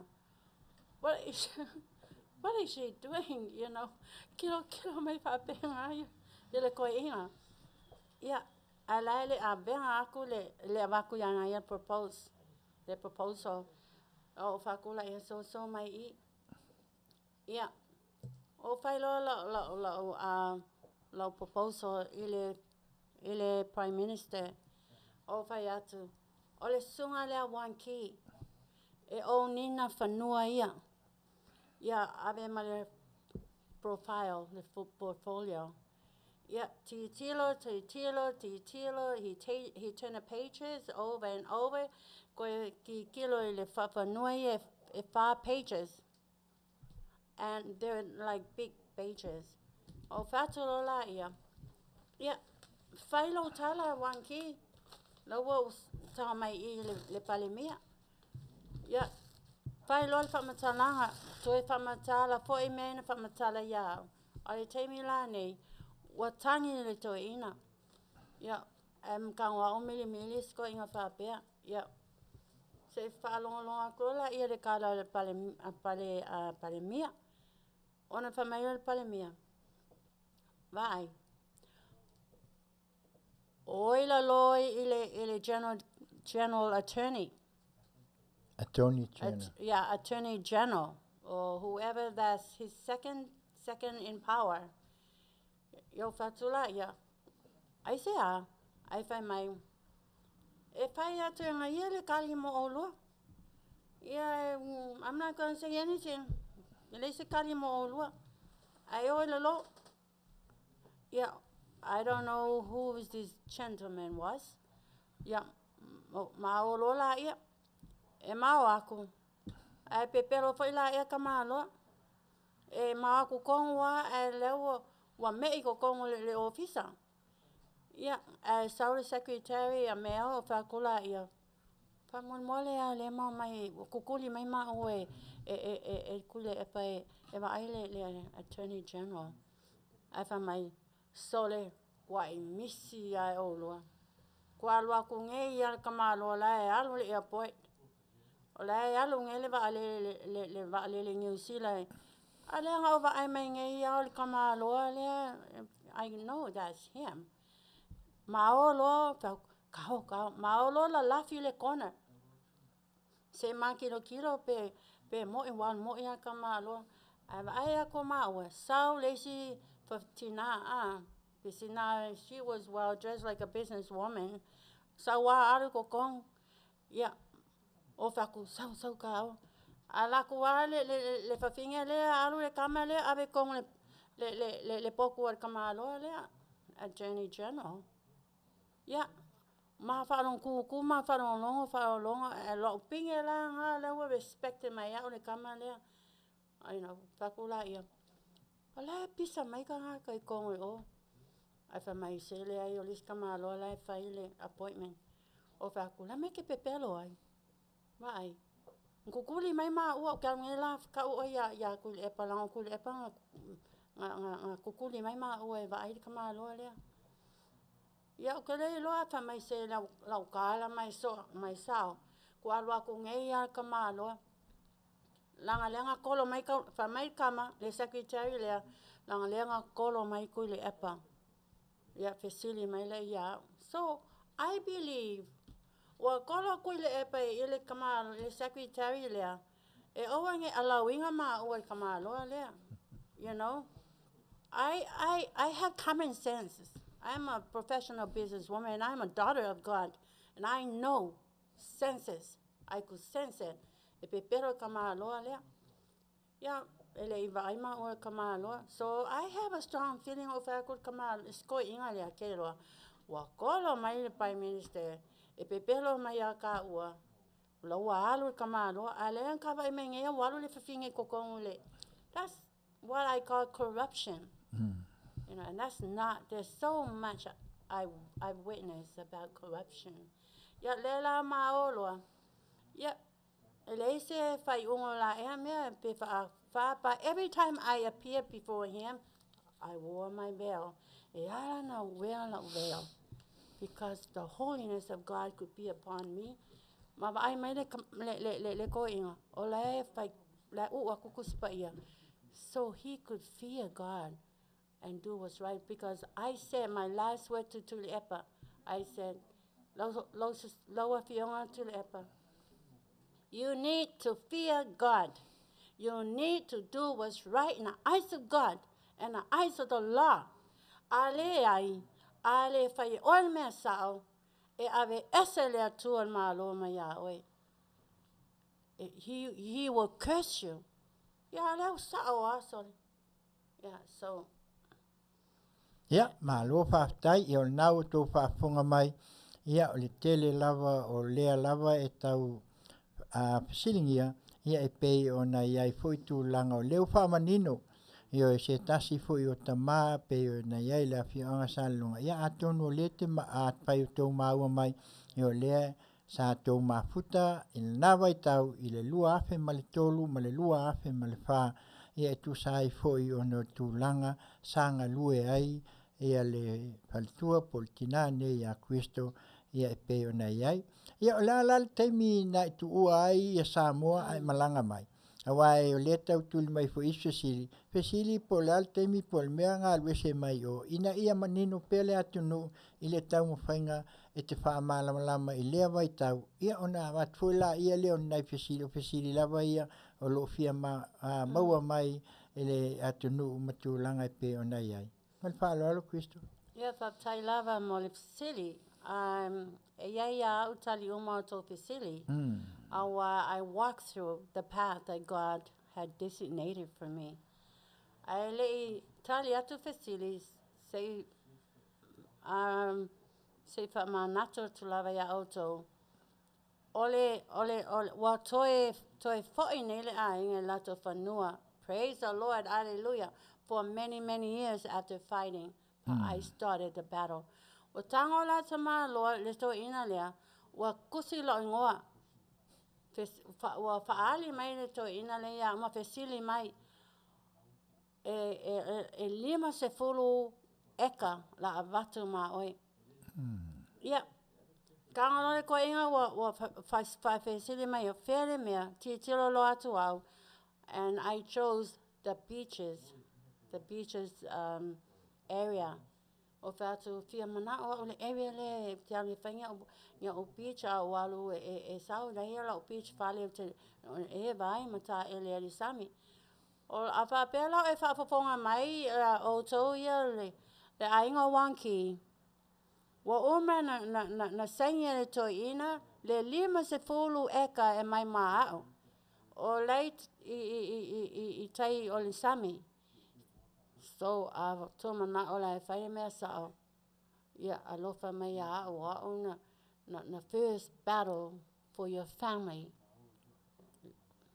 Al fesili la le o le afa I fesili, I'm so sorry. Ia, lei o le fesili le tau mai po le ale teimi. Na e tuai a Samoa po le vaitau lea. Ia o le fia fesili mai tangata. Po le ale teimi na e tuai Samoa. Po le afo le awala wa e alwese mai ele na I mai Samoa. Ole po ina le ole taimi nei. Ole fesili lea. Ole au fesili atu ai so se isi lava. E maua e oe le 5 se lauta la. Pea e tari mai le fesili lea. O le a le mafoa'aga po le a the reason why I left the island to come back here. A sa'alo tali. Ia e watu nei ai e sunga a Taulapapa lo 5 se lau. Sen mai lo bank as sala tuna nei po tai au aloa kapungi ma ko bank. But I would like to see it. That was the question I meant to ask you. But this is the perfect time. So, by my totali fa molmole. Ia, leo le atang whai atu ia le whatonu molpese. Ia, ai au mai ia lau totali.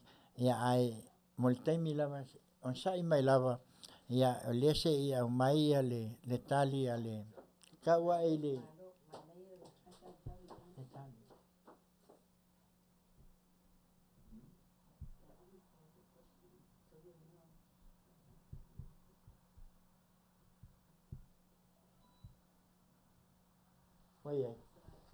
Ya, sauni mai mole ele amata fa mole. Nei ke fo ko su ka ko o lunga le selau ya. On sai mai amata lo le pese. E fato Asoau lo Tautai ele ia ali ki mai tali usa. Ya, le la tatu le pese amata lo. Ya, usi mai la Faafofoga. Ya, o le fesili e tau mai e o tou o la fesili Ta'o mai e o tau, o nanto fesili mai, e se tangata fesili mai, po le a mea na o po le a mafoa'aga o ese ai mai, o polo sau I nei. O la o fesili na le ato fesili to ai o tau. Ia mate mai. What was the reason why I had to leave o polo, or what reason? Ya, o le a le reason, o le a le pongai, na leave ai e Cristo. Ya, le tawa se ta, se la. Lua se lau. Ya. Ya tolu se lau. Ya. Pa se lau. Ya. Ya 5 se lau. Ya. Ya 5 se lau lea ma o lea. Pea sa'olo. Ya, le la tatu le pese e umalo le pese o le wa sunga al fatonu e ta ofi mai lava ia le tali pe a fai ua mautinoa o le wa ia pese lea ia si mai ala Faafofoga. Ele o se atunu utaliola.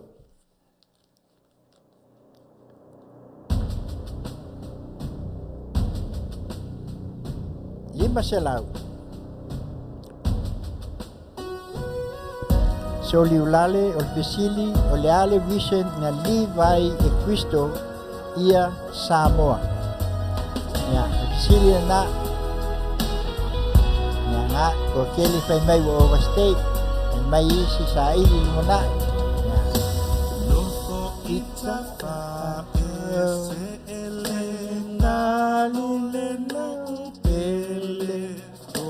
Tofi mai le atua sili ese Samoa le to ala lo ufa sinoma 5 selau. Tupu maso saloia a ole ngafa Malo gatami yoe. Ya, na ela kua kalpi yango isana ana batami.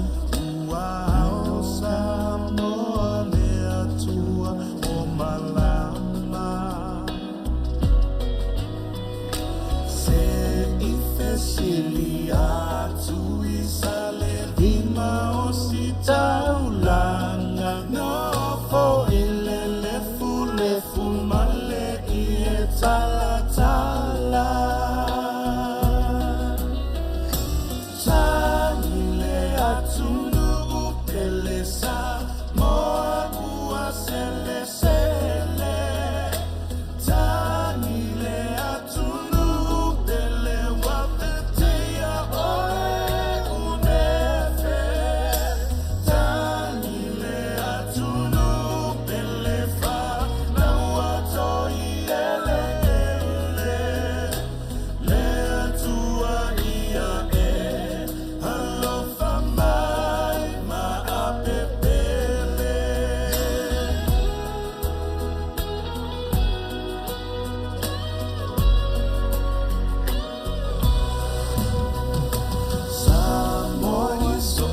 tafa ia susu elefa amalama ia ta'alili o se ava longo papa Luma se lau lea mo se malo. mai lea tua iona lava Samoa e tatou tiu masala sala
Ia, o le nā, on sai mai, ia le se toe alukasi ai lunga le viviu mai ngā o kali, nanga o lewa vawe, ia.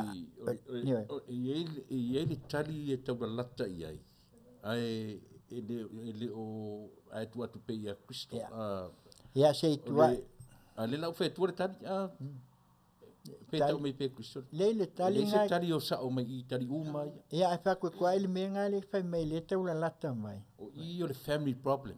O family problem, no. Ia. Sa out there. Ia. Ia. Ia. Se koe vai kasi a kua pe e se sine te ua. Le lau whala ua tua, vai, tari mai lalo a. E, ngaka ia. Langa e te leer tupe nai ofa mai. Ia. Se saure tali a tina lea alofa. Alofa le alo tali. Pa mon mole. No. Le ai. Le ai. Se tar. Ia. Ia, le ai e le fitau ni tari tātou i tono studio. Ia, o tali e mai o tali muni ane na mai o lea. Palu sto. Palau sa tauro ina oe e le tua le ai. Ua e mai. Le ai. Ua maua le whaalinga e te fo i mai Amerika. Le ai. Ia, le ai se ngā ruenga e te tau ona e whaatau wina. Ua wana wina oe e le tua. Nanga lena uwa ia umatari, lema se tari e lata lata. Pau ale o le tari na so, kaula kalaka, you have family problem. Okay. Ia, whaiteria oe po lani. Ia, saunua ia. Okay, o le paptai te le lava, tautai min mo tautali. E le se tali o lata lata i ai. O le tali. The reason why I had to leave the island, I just dropped everything, left my mansion, left a beautiful car that Taulapapa bought me, left lots of money, big job. I had to leave because my daughter gave birth to my grandchild.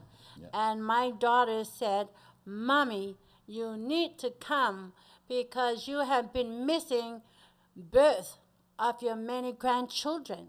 So that really touched my heart. So I just said, okay, forget it. Forget all this job and money. I got to go there and be next to my daughter as she's giving birth. Ia, o le nā la ua le ai masesi lava e tali mai le fesili ia ai o lea ua le maua foʻi le 5 selau lea e faaali atu le taimi lea ia o le mea lea ia lea o le ato e tuu le tupe a Kristo ia mo lea vai aso ia ai o le tulaga lenā e pei ona o lea la ua maua le tali o fesili lea na utoa fesili o le ua maua e pastalafo ai langa e umaronka o kurkari e kari meno pastala ia malie pastalafo ia le ai o le ua ia pei o le mulmuli ia ai faafetai ia o le tulaga le pei ona amai ai le fesili lea po le a le mea na laina na luese ma faamavae ma Samoa e malaga mai ia le laua tali le fesili le ua avatu na malaga mai ona ua vala au atu lana tamatene wa o leo le a ola i e pe o le tulaga e pe ona ia ia e mana mia le tina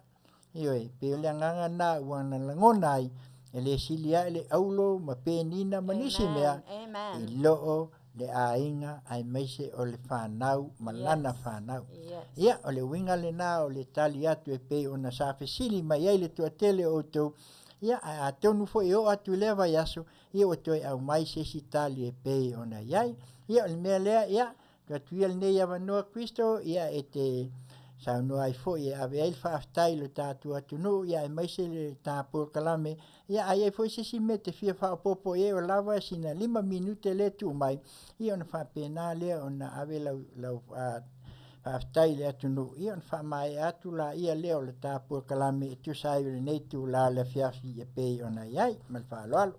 Ia whaptai te le tulava lau Afioga Taulapapa. Ia me se foi le tatou pule le Afioga Asoau.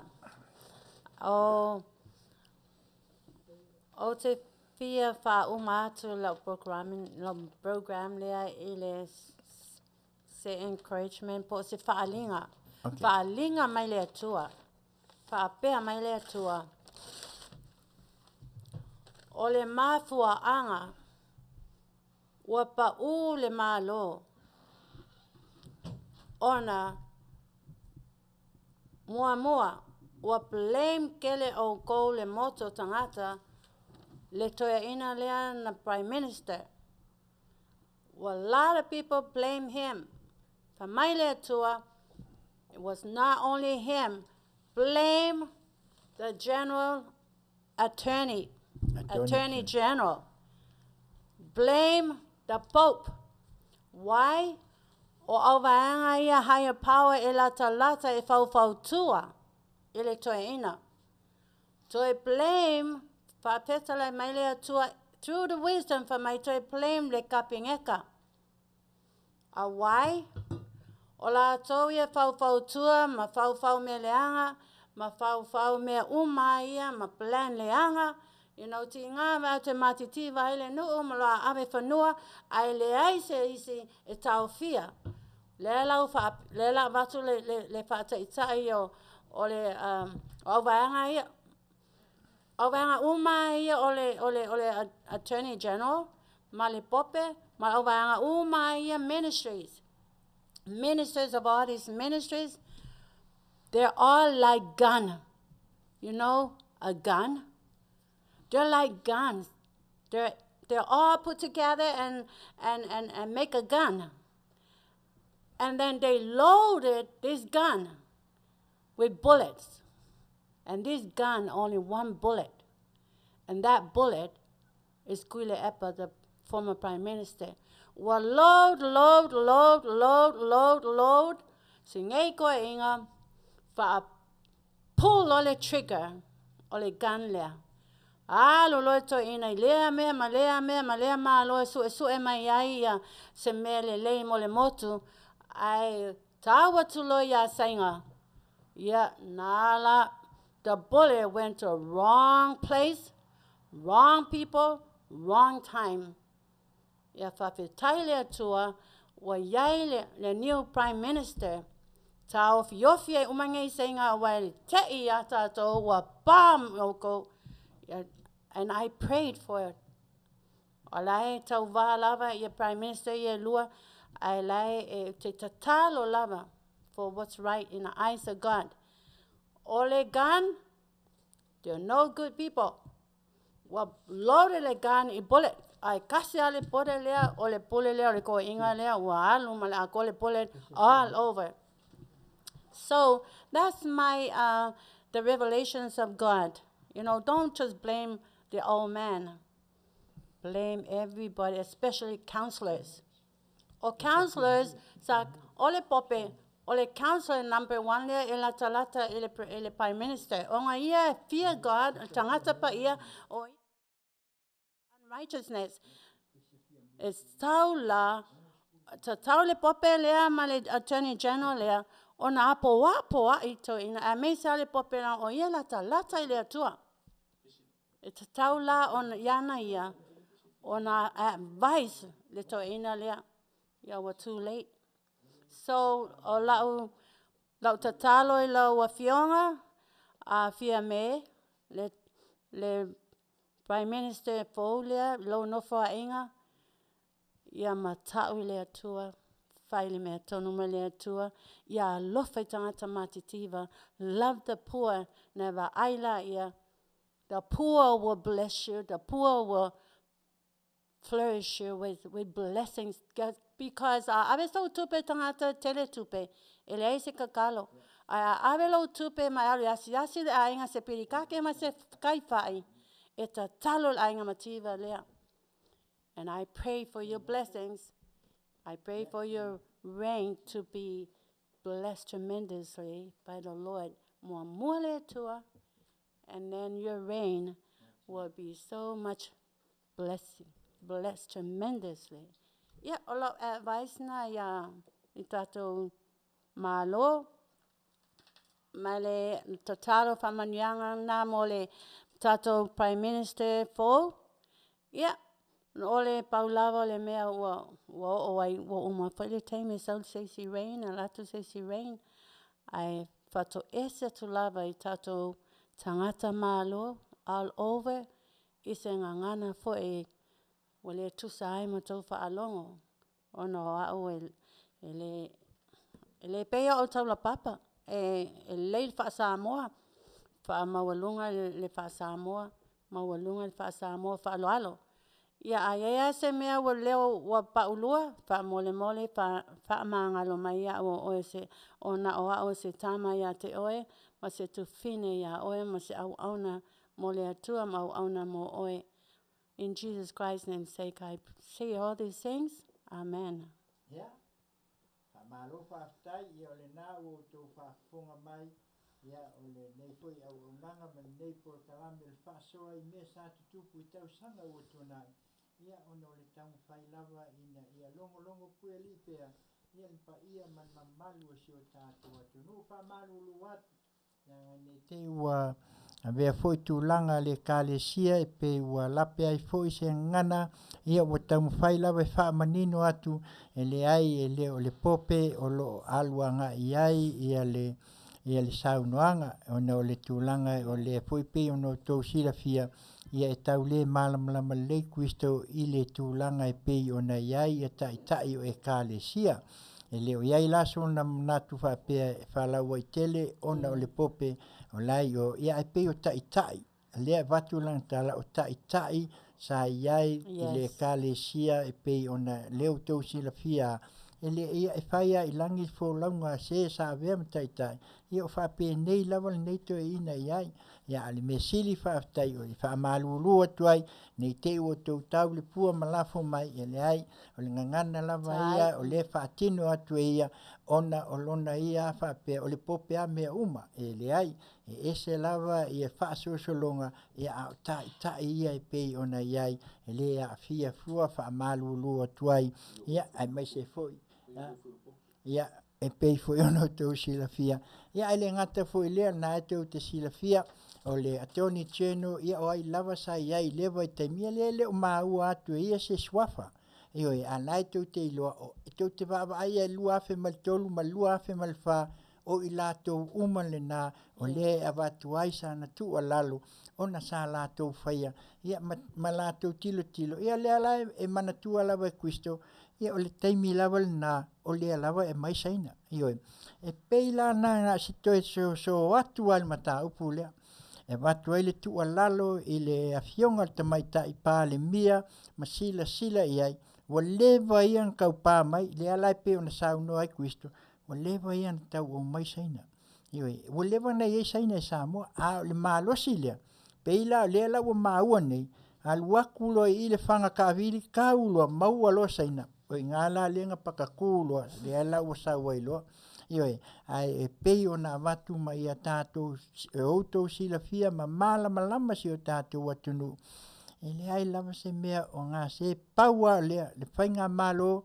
sila ele o le mata upu pito silia lea na tā ua mea lamta tā tia nisi mea a o sainga ioi leanga o leo o uma na wabalo ma uma o na tu umai lunga upenga ta whailang wheanga inga nga ose Samoa ma sainga lea la o tau apa lava la e mai mea lea le whainga malo minsta o tūlai mai a whai e tau te sila fia ele silia tupe e lava ma lava le whaasoa Samoa e alolo whatu e ia tunu ioi ai a whailo e tātou te whaasili tupe a mai ai tu lisia ia le lala kakowo e o malo ala ia le afo ia le te wila a sailele ioi o malo ala wa alanga mai e tu lisia o ke wila le ia mele taua ona sila tutoa la wa Afioga Tamaitai palemia le sui palemia a whai o tau mai mua mai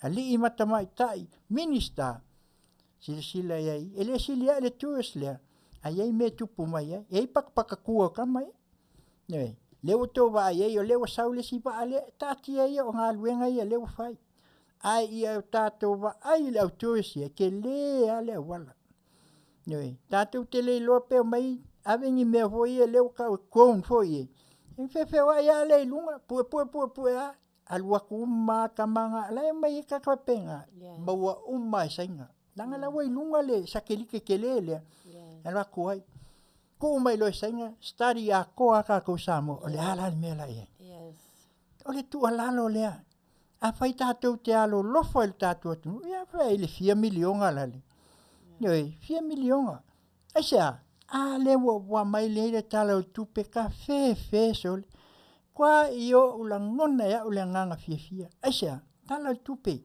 noi sau mal fia kes maleiva kangia ilima Samoa asia alo lofa mai kokongia le kala flow sau iba se lau milionga see you take the difference from 9 to 1.4 billions with the 9 millions nang ko esa foi mo fa kuia oko ngal ko esa mal fa tele fa popo male vai pa wanga men ku mai le tua inga lue ai ia numero la langine pe ka ko ke fai mai as full pasengi e afa mea pa e fa atoa ele tua tangata e fa atoa fo ele tua fai numero ai woni o tato manatu tulanga le o le si mea le pe e tawata mai ia tato tau mo fai e tu fatas yoi o le wa kongu le ba sai a ka ke le fa alongoa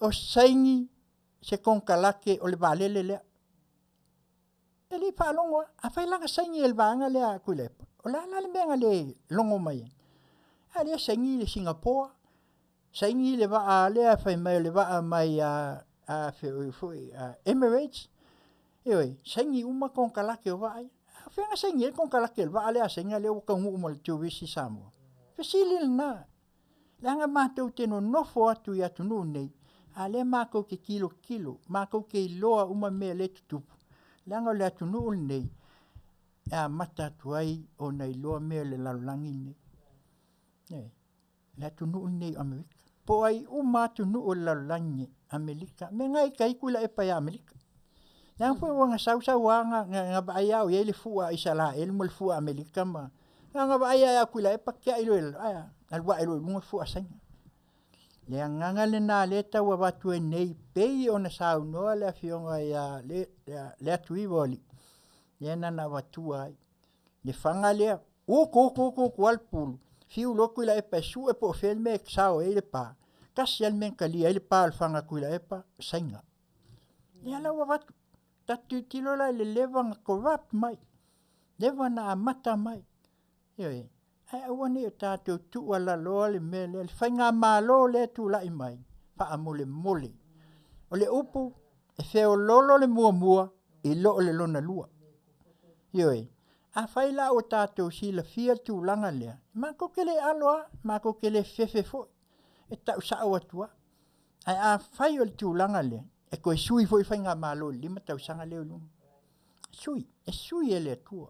Amen. Noi. Amen. A i o tau si la fia le lei. Tātou no nofo ma le loa. Ma tātou no nofo ma le si la fia. Le mamalu o le tātou atunu. Whaavai lea na ola i Samoa. Whaavai le tua. O a umala ngā luenga tātou te whaia. A tātou te le tau tino. E pei o le mea le tau tupu mai. Ia, le alaka wakaka kua. O se so o ngalnga. E iwan koe o al malawa le. Ia o aila. Ia ko whapelo. Ia le la ke le lo whapelo. Ia e sa o ala kuila epa. E sa o ala sa ilele. Nioi. Ia tau o na tātou wa ai. E le ai. Ia tātou tilo. Ma ia o tātou iloa. Nei o Samoa. O le a. Ia le moto al kakoakungu. O le ale whaavai a Samoa. Whaavai i le atua Samoa. Ioi. Le nganga le nā le tau watu ai. O le nganga nā le uto tau whaapopo atu ai. Ona o le tūlanga e pei ona iai. Nganga i leo se mea whaingofia le mele. Tā tia tele uisi meo. Mea aia ngā o le mea le toi whale. Alu aku i kamia i. A o atu nuu ia. Whaakominisi. We better stay out from there. Please Samoa. Russia o North Korea o mai fo ima ngu kominisi umangei tātou te iloa leo ni atu nuu o lea lawa fau le whainga mal ia lalang ia corrupta ale mesi leo whaali mai le tua au mai le Afioga Tamaitai pale mia a leo pale mai o le mea fo i leo lauloa ni Samoa a whaila e pine le whamaoni le ono se fulu tā la lea o le tupe Paua leo le akungu i ele suka la. No other country. Se ngaka ele silima sifulu, se lau, ioi, never. Le iai se ongo sifulu. Ai au mai le ongo sifulu, ai pipi i mai ai. Le ata o le Afioga Tamaitai pale mia. Ioi, peo le nā.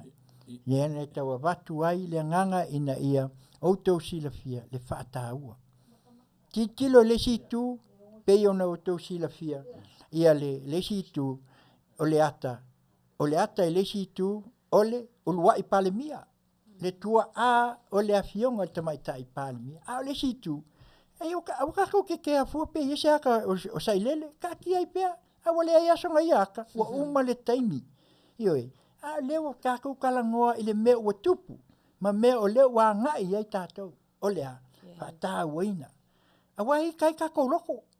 Kako ke hika fua. Whaikali ai pea ka ngaka a wale ai a. Le taimi na tu umai. E ka awal kaimi. Le taimi na tu umai ai le atua.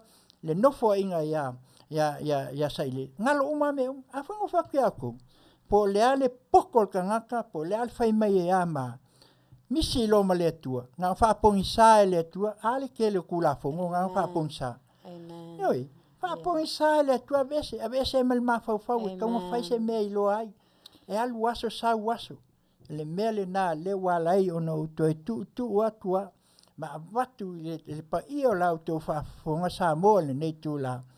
Awa tātou te tilo whapea ia. Ka ki ai pea. Whaikali ai pea ia ia sai lele malatou ia. E kai fua isi kako loko. E le isi kako me mau ai. E la kako me mau ai pea whapea o lai whai mai. E ama. E 4 milion. A whesili la. E 4 milion nga ka alo ia. Question nga. How many millions he was get the Samoan government to be corrupt? Yeah. Ask him. If he say, oh, anga mainga milion ai whaiele ama, the question is, sailele, how much? That's easy question. put it out to him. Let him know. Yoi, ai le angal kako whapea ku, oi, kaunga mai se ama, mai mau i fua kako kaimi. Kako si kilo anga i ai, lewa ai. Ma maa lue o o lo whaafonga mai, o le nā, sa mātou tu alalo atu nei te, ia. Ia sia ufsoswani lum ta au kuma Kristo. Tai. O le isi ulea, le ufa i ue lopo kalame, e le se isi ufa ingofie. Tai. O le isi ua tele tangata o Samoa, na le liwa lato palota. So, i lo ma fau vai na o au. Lea ua whaalongo ma Samoa ua whaamalamalama le vaenga lauli. Ua man whaamanino. Malamalama fo i tu e fia le whaalongo. But here is my point. E lea o ina le lei umare to telo tangata. O le telo matai ma tangata palota to te lala to e whengatan whaamalamalama. Au lea malamalama tatua tunu. This is one of the issues. Na li liwa le telo tangata. Po le ala to e whaamalamalama e lauli. E whengata isi tangata na malamalama. So le winga na te tau o le upu a tau tū leia i tu inga cases whapea. Whaia mea ma le poto. Not so much o le money. But o le mea ua agree i ai le to a telo tangata palota. So peo le winga na o lau ua uman wha malamalama. O aula o te malamalama. But o le concern o le majority o tangata palota. E le tutusa i le awawina o tangata. Iai e malolosi, iai e vai. Na tai ar whaalongo le mea lea, ia ua fwista maiti. That's my main concern. O le mea lana pilanga, le ua whai ufa pere lua porkalame. Ia, lo tēnā whanau whatu mo whaalongolongo atu. Sa u whaalongolongo. Whaamanino, ma whaamalamalama, e lauri. O ala ia. O le tangata whengo fie, na whetu nai ro ma whawhamu malamalama. But o leo te tala no atu, le majority o tangata. Ia, le alawa, tasile issue na li liwa to tele. Ioe. Ale le leilonga handle kako malo. Ia nga, na mentioninga mea nao lea. E vave anga turn tangata. That's the main concern. Ili tatu porkalame ma lau nanga. Ai mor wha maramaina, ia Samoa wha fonga. Lei to e sila to toa, tam whai mai le malamanga i o tatu tangata man whalalo.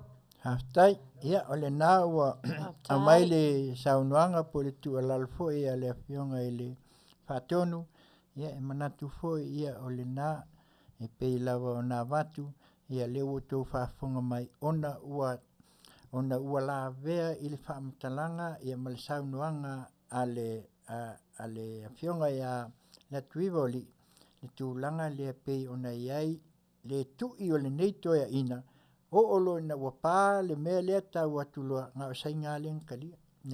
Ia lea la ua mai le soaswani al whātunu e moni. Pā ua lea le mea lea tunu nei o tātou. O Samoa, a o ngā loto ngā kasi. Ioi, ai a o fo i lawa ina liliu. E te fiu e toi whai atu e liliua. Le mea le whai ngā malo, tau tua nā mā o tau le isu lea. Na ona mātou tu atu o tau taftafa. A whaila e tupu pēa ma tupu pēa, wa aila le 5 tausanga lea. Ioe, monia, nianga e langona e tātou, e iai mea tutupu. Iai patatua e pēo na mat. Ia, nei tu la, ia, le nā se mātou pōkalame le nei Afiafi a si Fofoga o le tae au fōu radio Samoa mai Long Beach, California nei, lana o nanga Tautai ai i ngā luenga i Tiute ma Faiva. I o le mea lea, o le asfo i se au tau Faafofoga mai, ia o le afo i sa mātou Faasoa, ia le afo i sa mātou upu, i o le tau tamali i lau tau Faafofoga. Ia o na, a whenu le aina, ia tānu ma ia ina, ai tue Faafo i mai a Taulapapa, ia ai mai se fo i o le au nanga, al Fetalaiga ia Fonoia, ia ai mai se fo i le Afioga, ia Leatuivaoalii, ia ma se au nanga tāpua inga, ia ai mai se fo i le Afioga, le whatonu, le sunga ia tuila epa whaftai liu sua. ni o mātou leanga ma se. La wafionga Tamaitai pālemia, la mātou tu alalo na. Mai le tu ua tau longo ma avatu le fautuanga ma le tu alalo.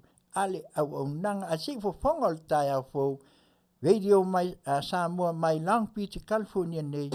I vai aso uma, taimi uma, ma polkalami uma. Ina ia sao mauli folau. Ia le whaamoe moe o tātou whainga Malo. Ia, abi manu, ia tātou wheloa i fo i le aso a tai au, manisi fo i o polkalame, Masani ai fo i le au nanga, ale si fofonga o le tai au fo.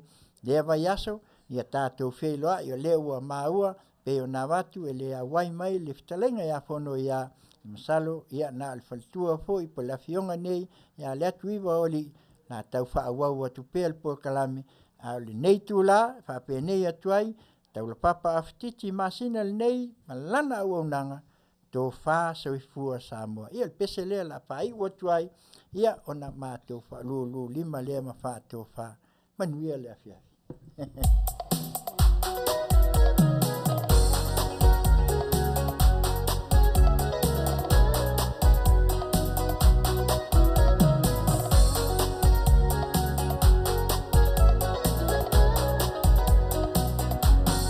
Ile tasiva limaiva ia ake topa Samoa mua na tofia ai o mata afa mapalenia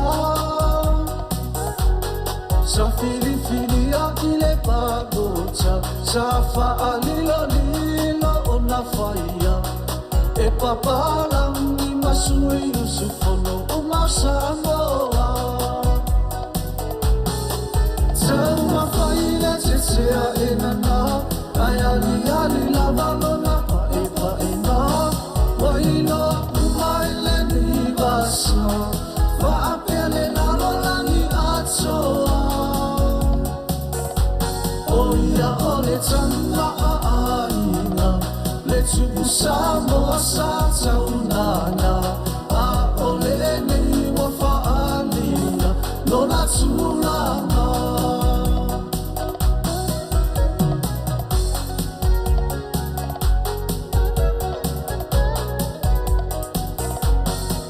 Ia mele pale ia mua ia Samoa mai ia na mua olona malo ua tuto atas ile la lolangi na malanga tuila na vala aulia e Tamaitai i o Peresetene malona failonga ole sifi ile la lolangi Tama faile tsetsea enana Ayali lavalona paepaena Waino umaile ni basa Vaapele nalolani atoa Tolonga tama Samoa e ola upulelea O mahuanunga Faatua ile atua Samoa ua sasile a inga Ola ufa anono mamanu Awase Manuia le atunu La amulie alemani etua Faafetai la upu e faasoasoa Tula imaila ia tato La lea isanoa Tama faile tsetsea enana Ayali lavalona paepaena Waino umaile ni basa Vaapele nalolani atoa Oia ole tama aina Letu Samoa sa taunana A ole nei wafaalia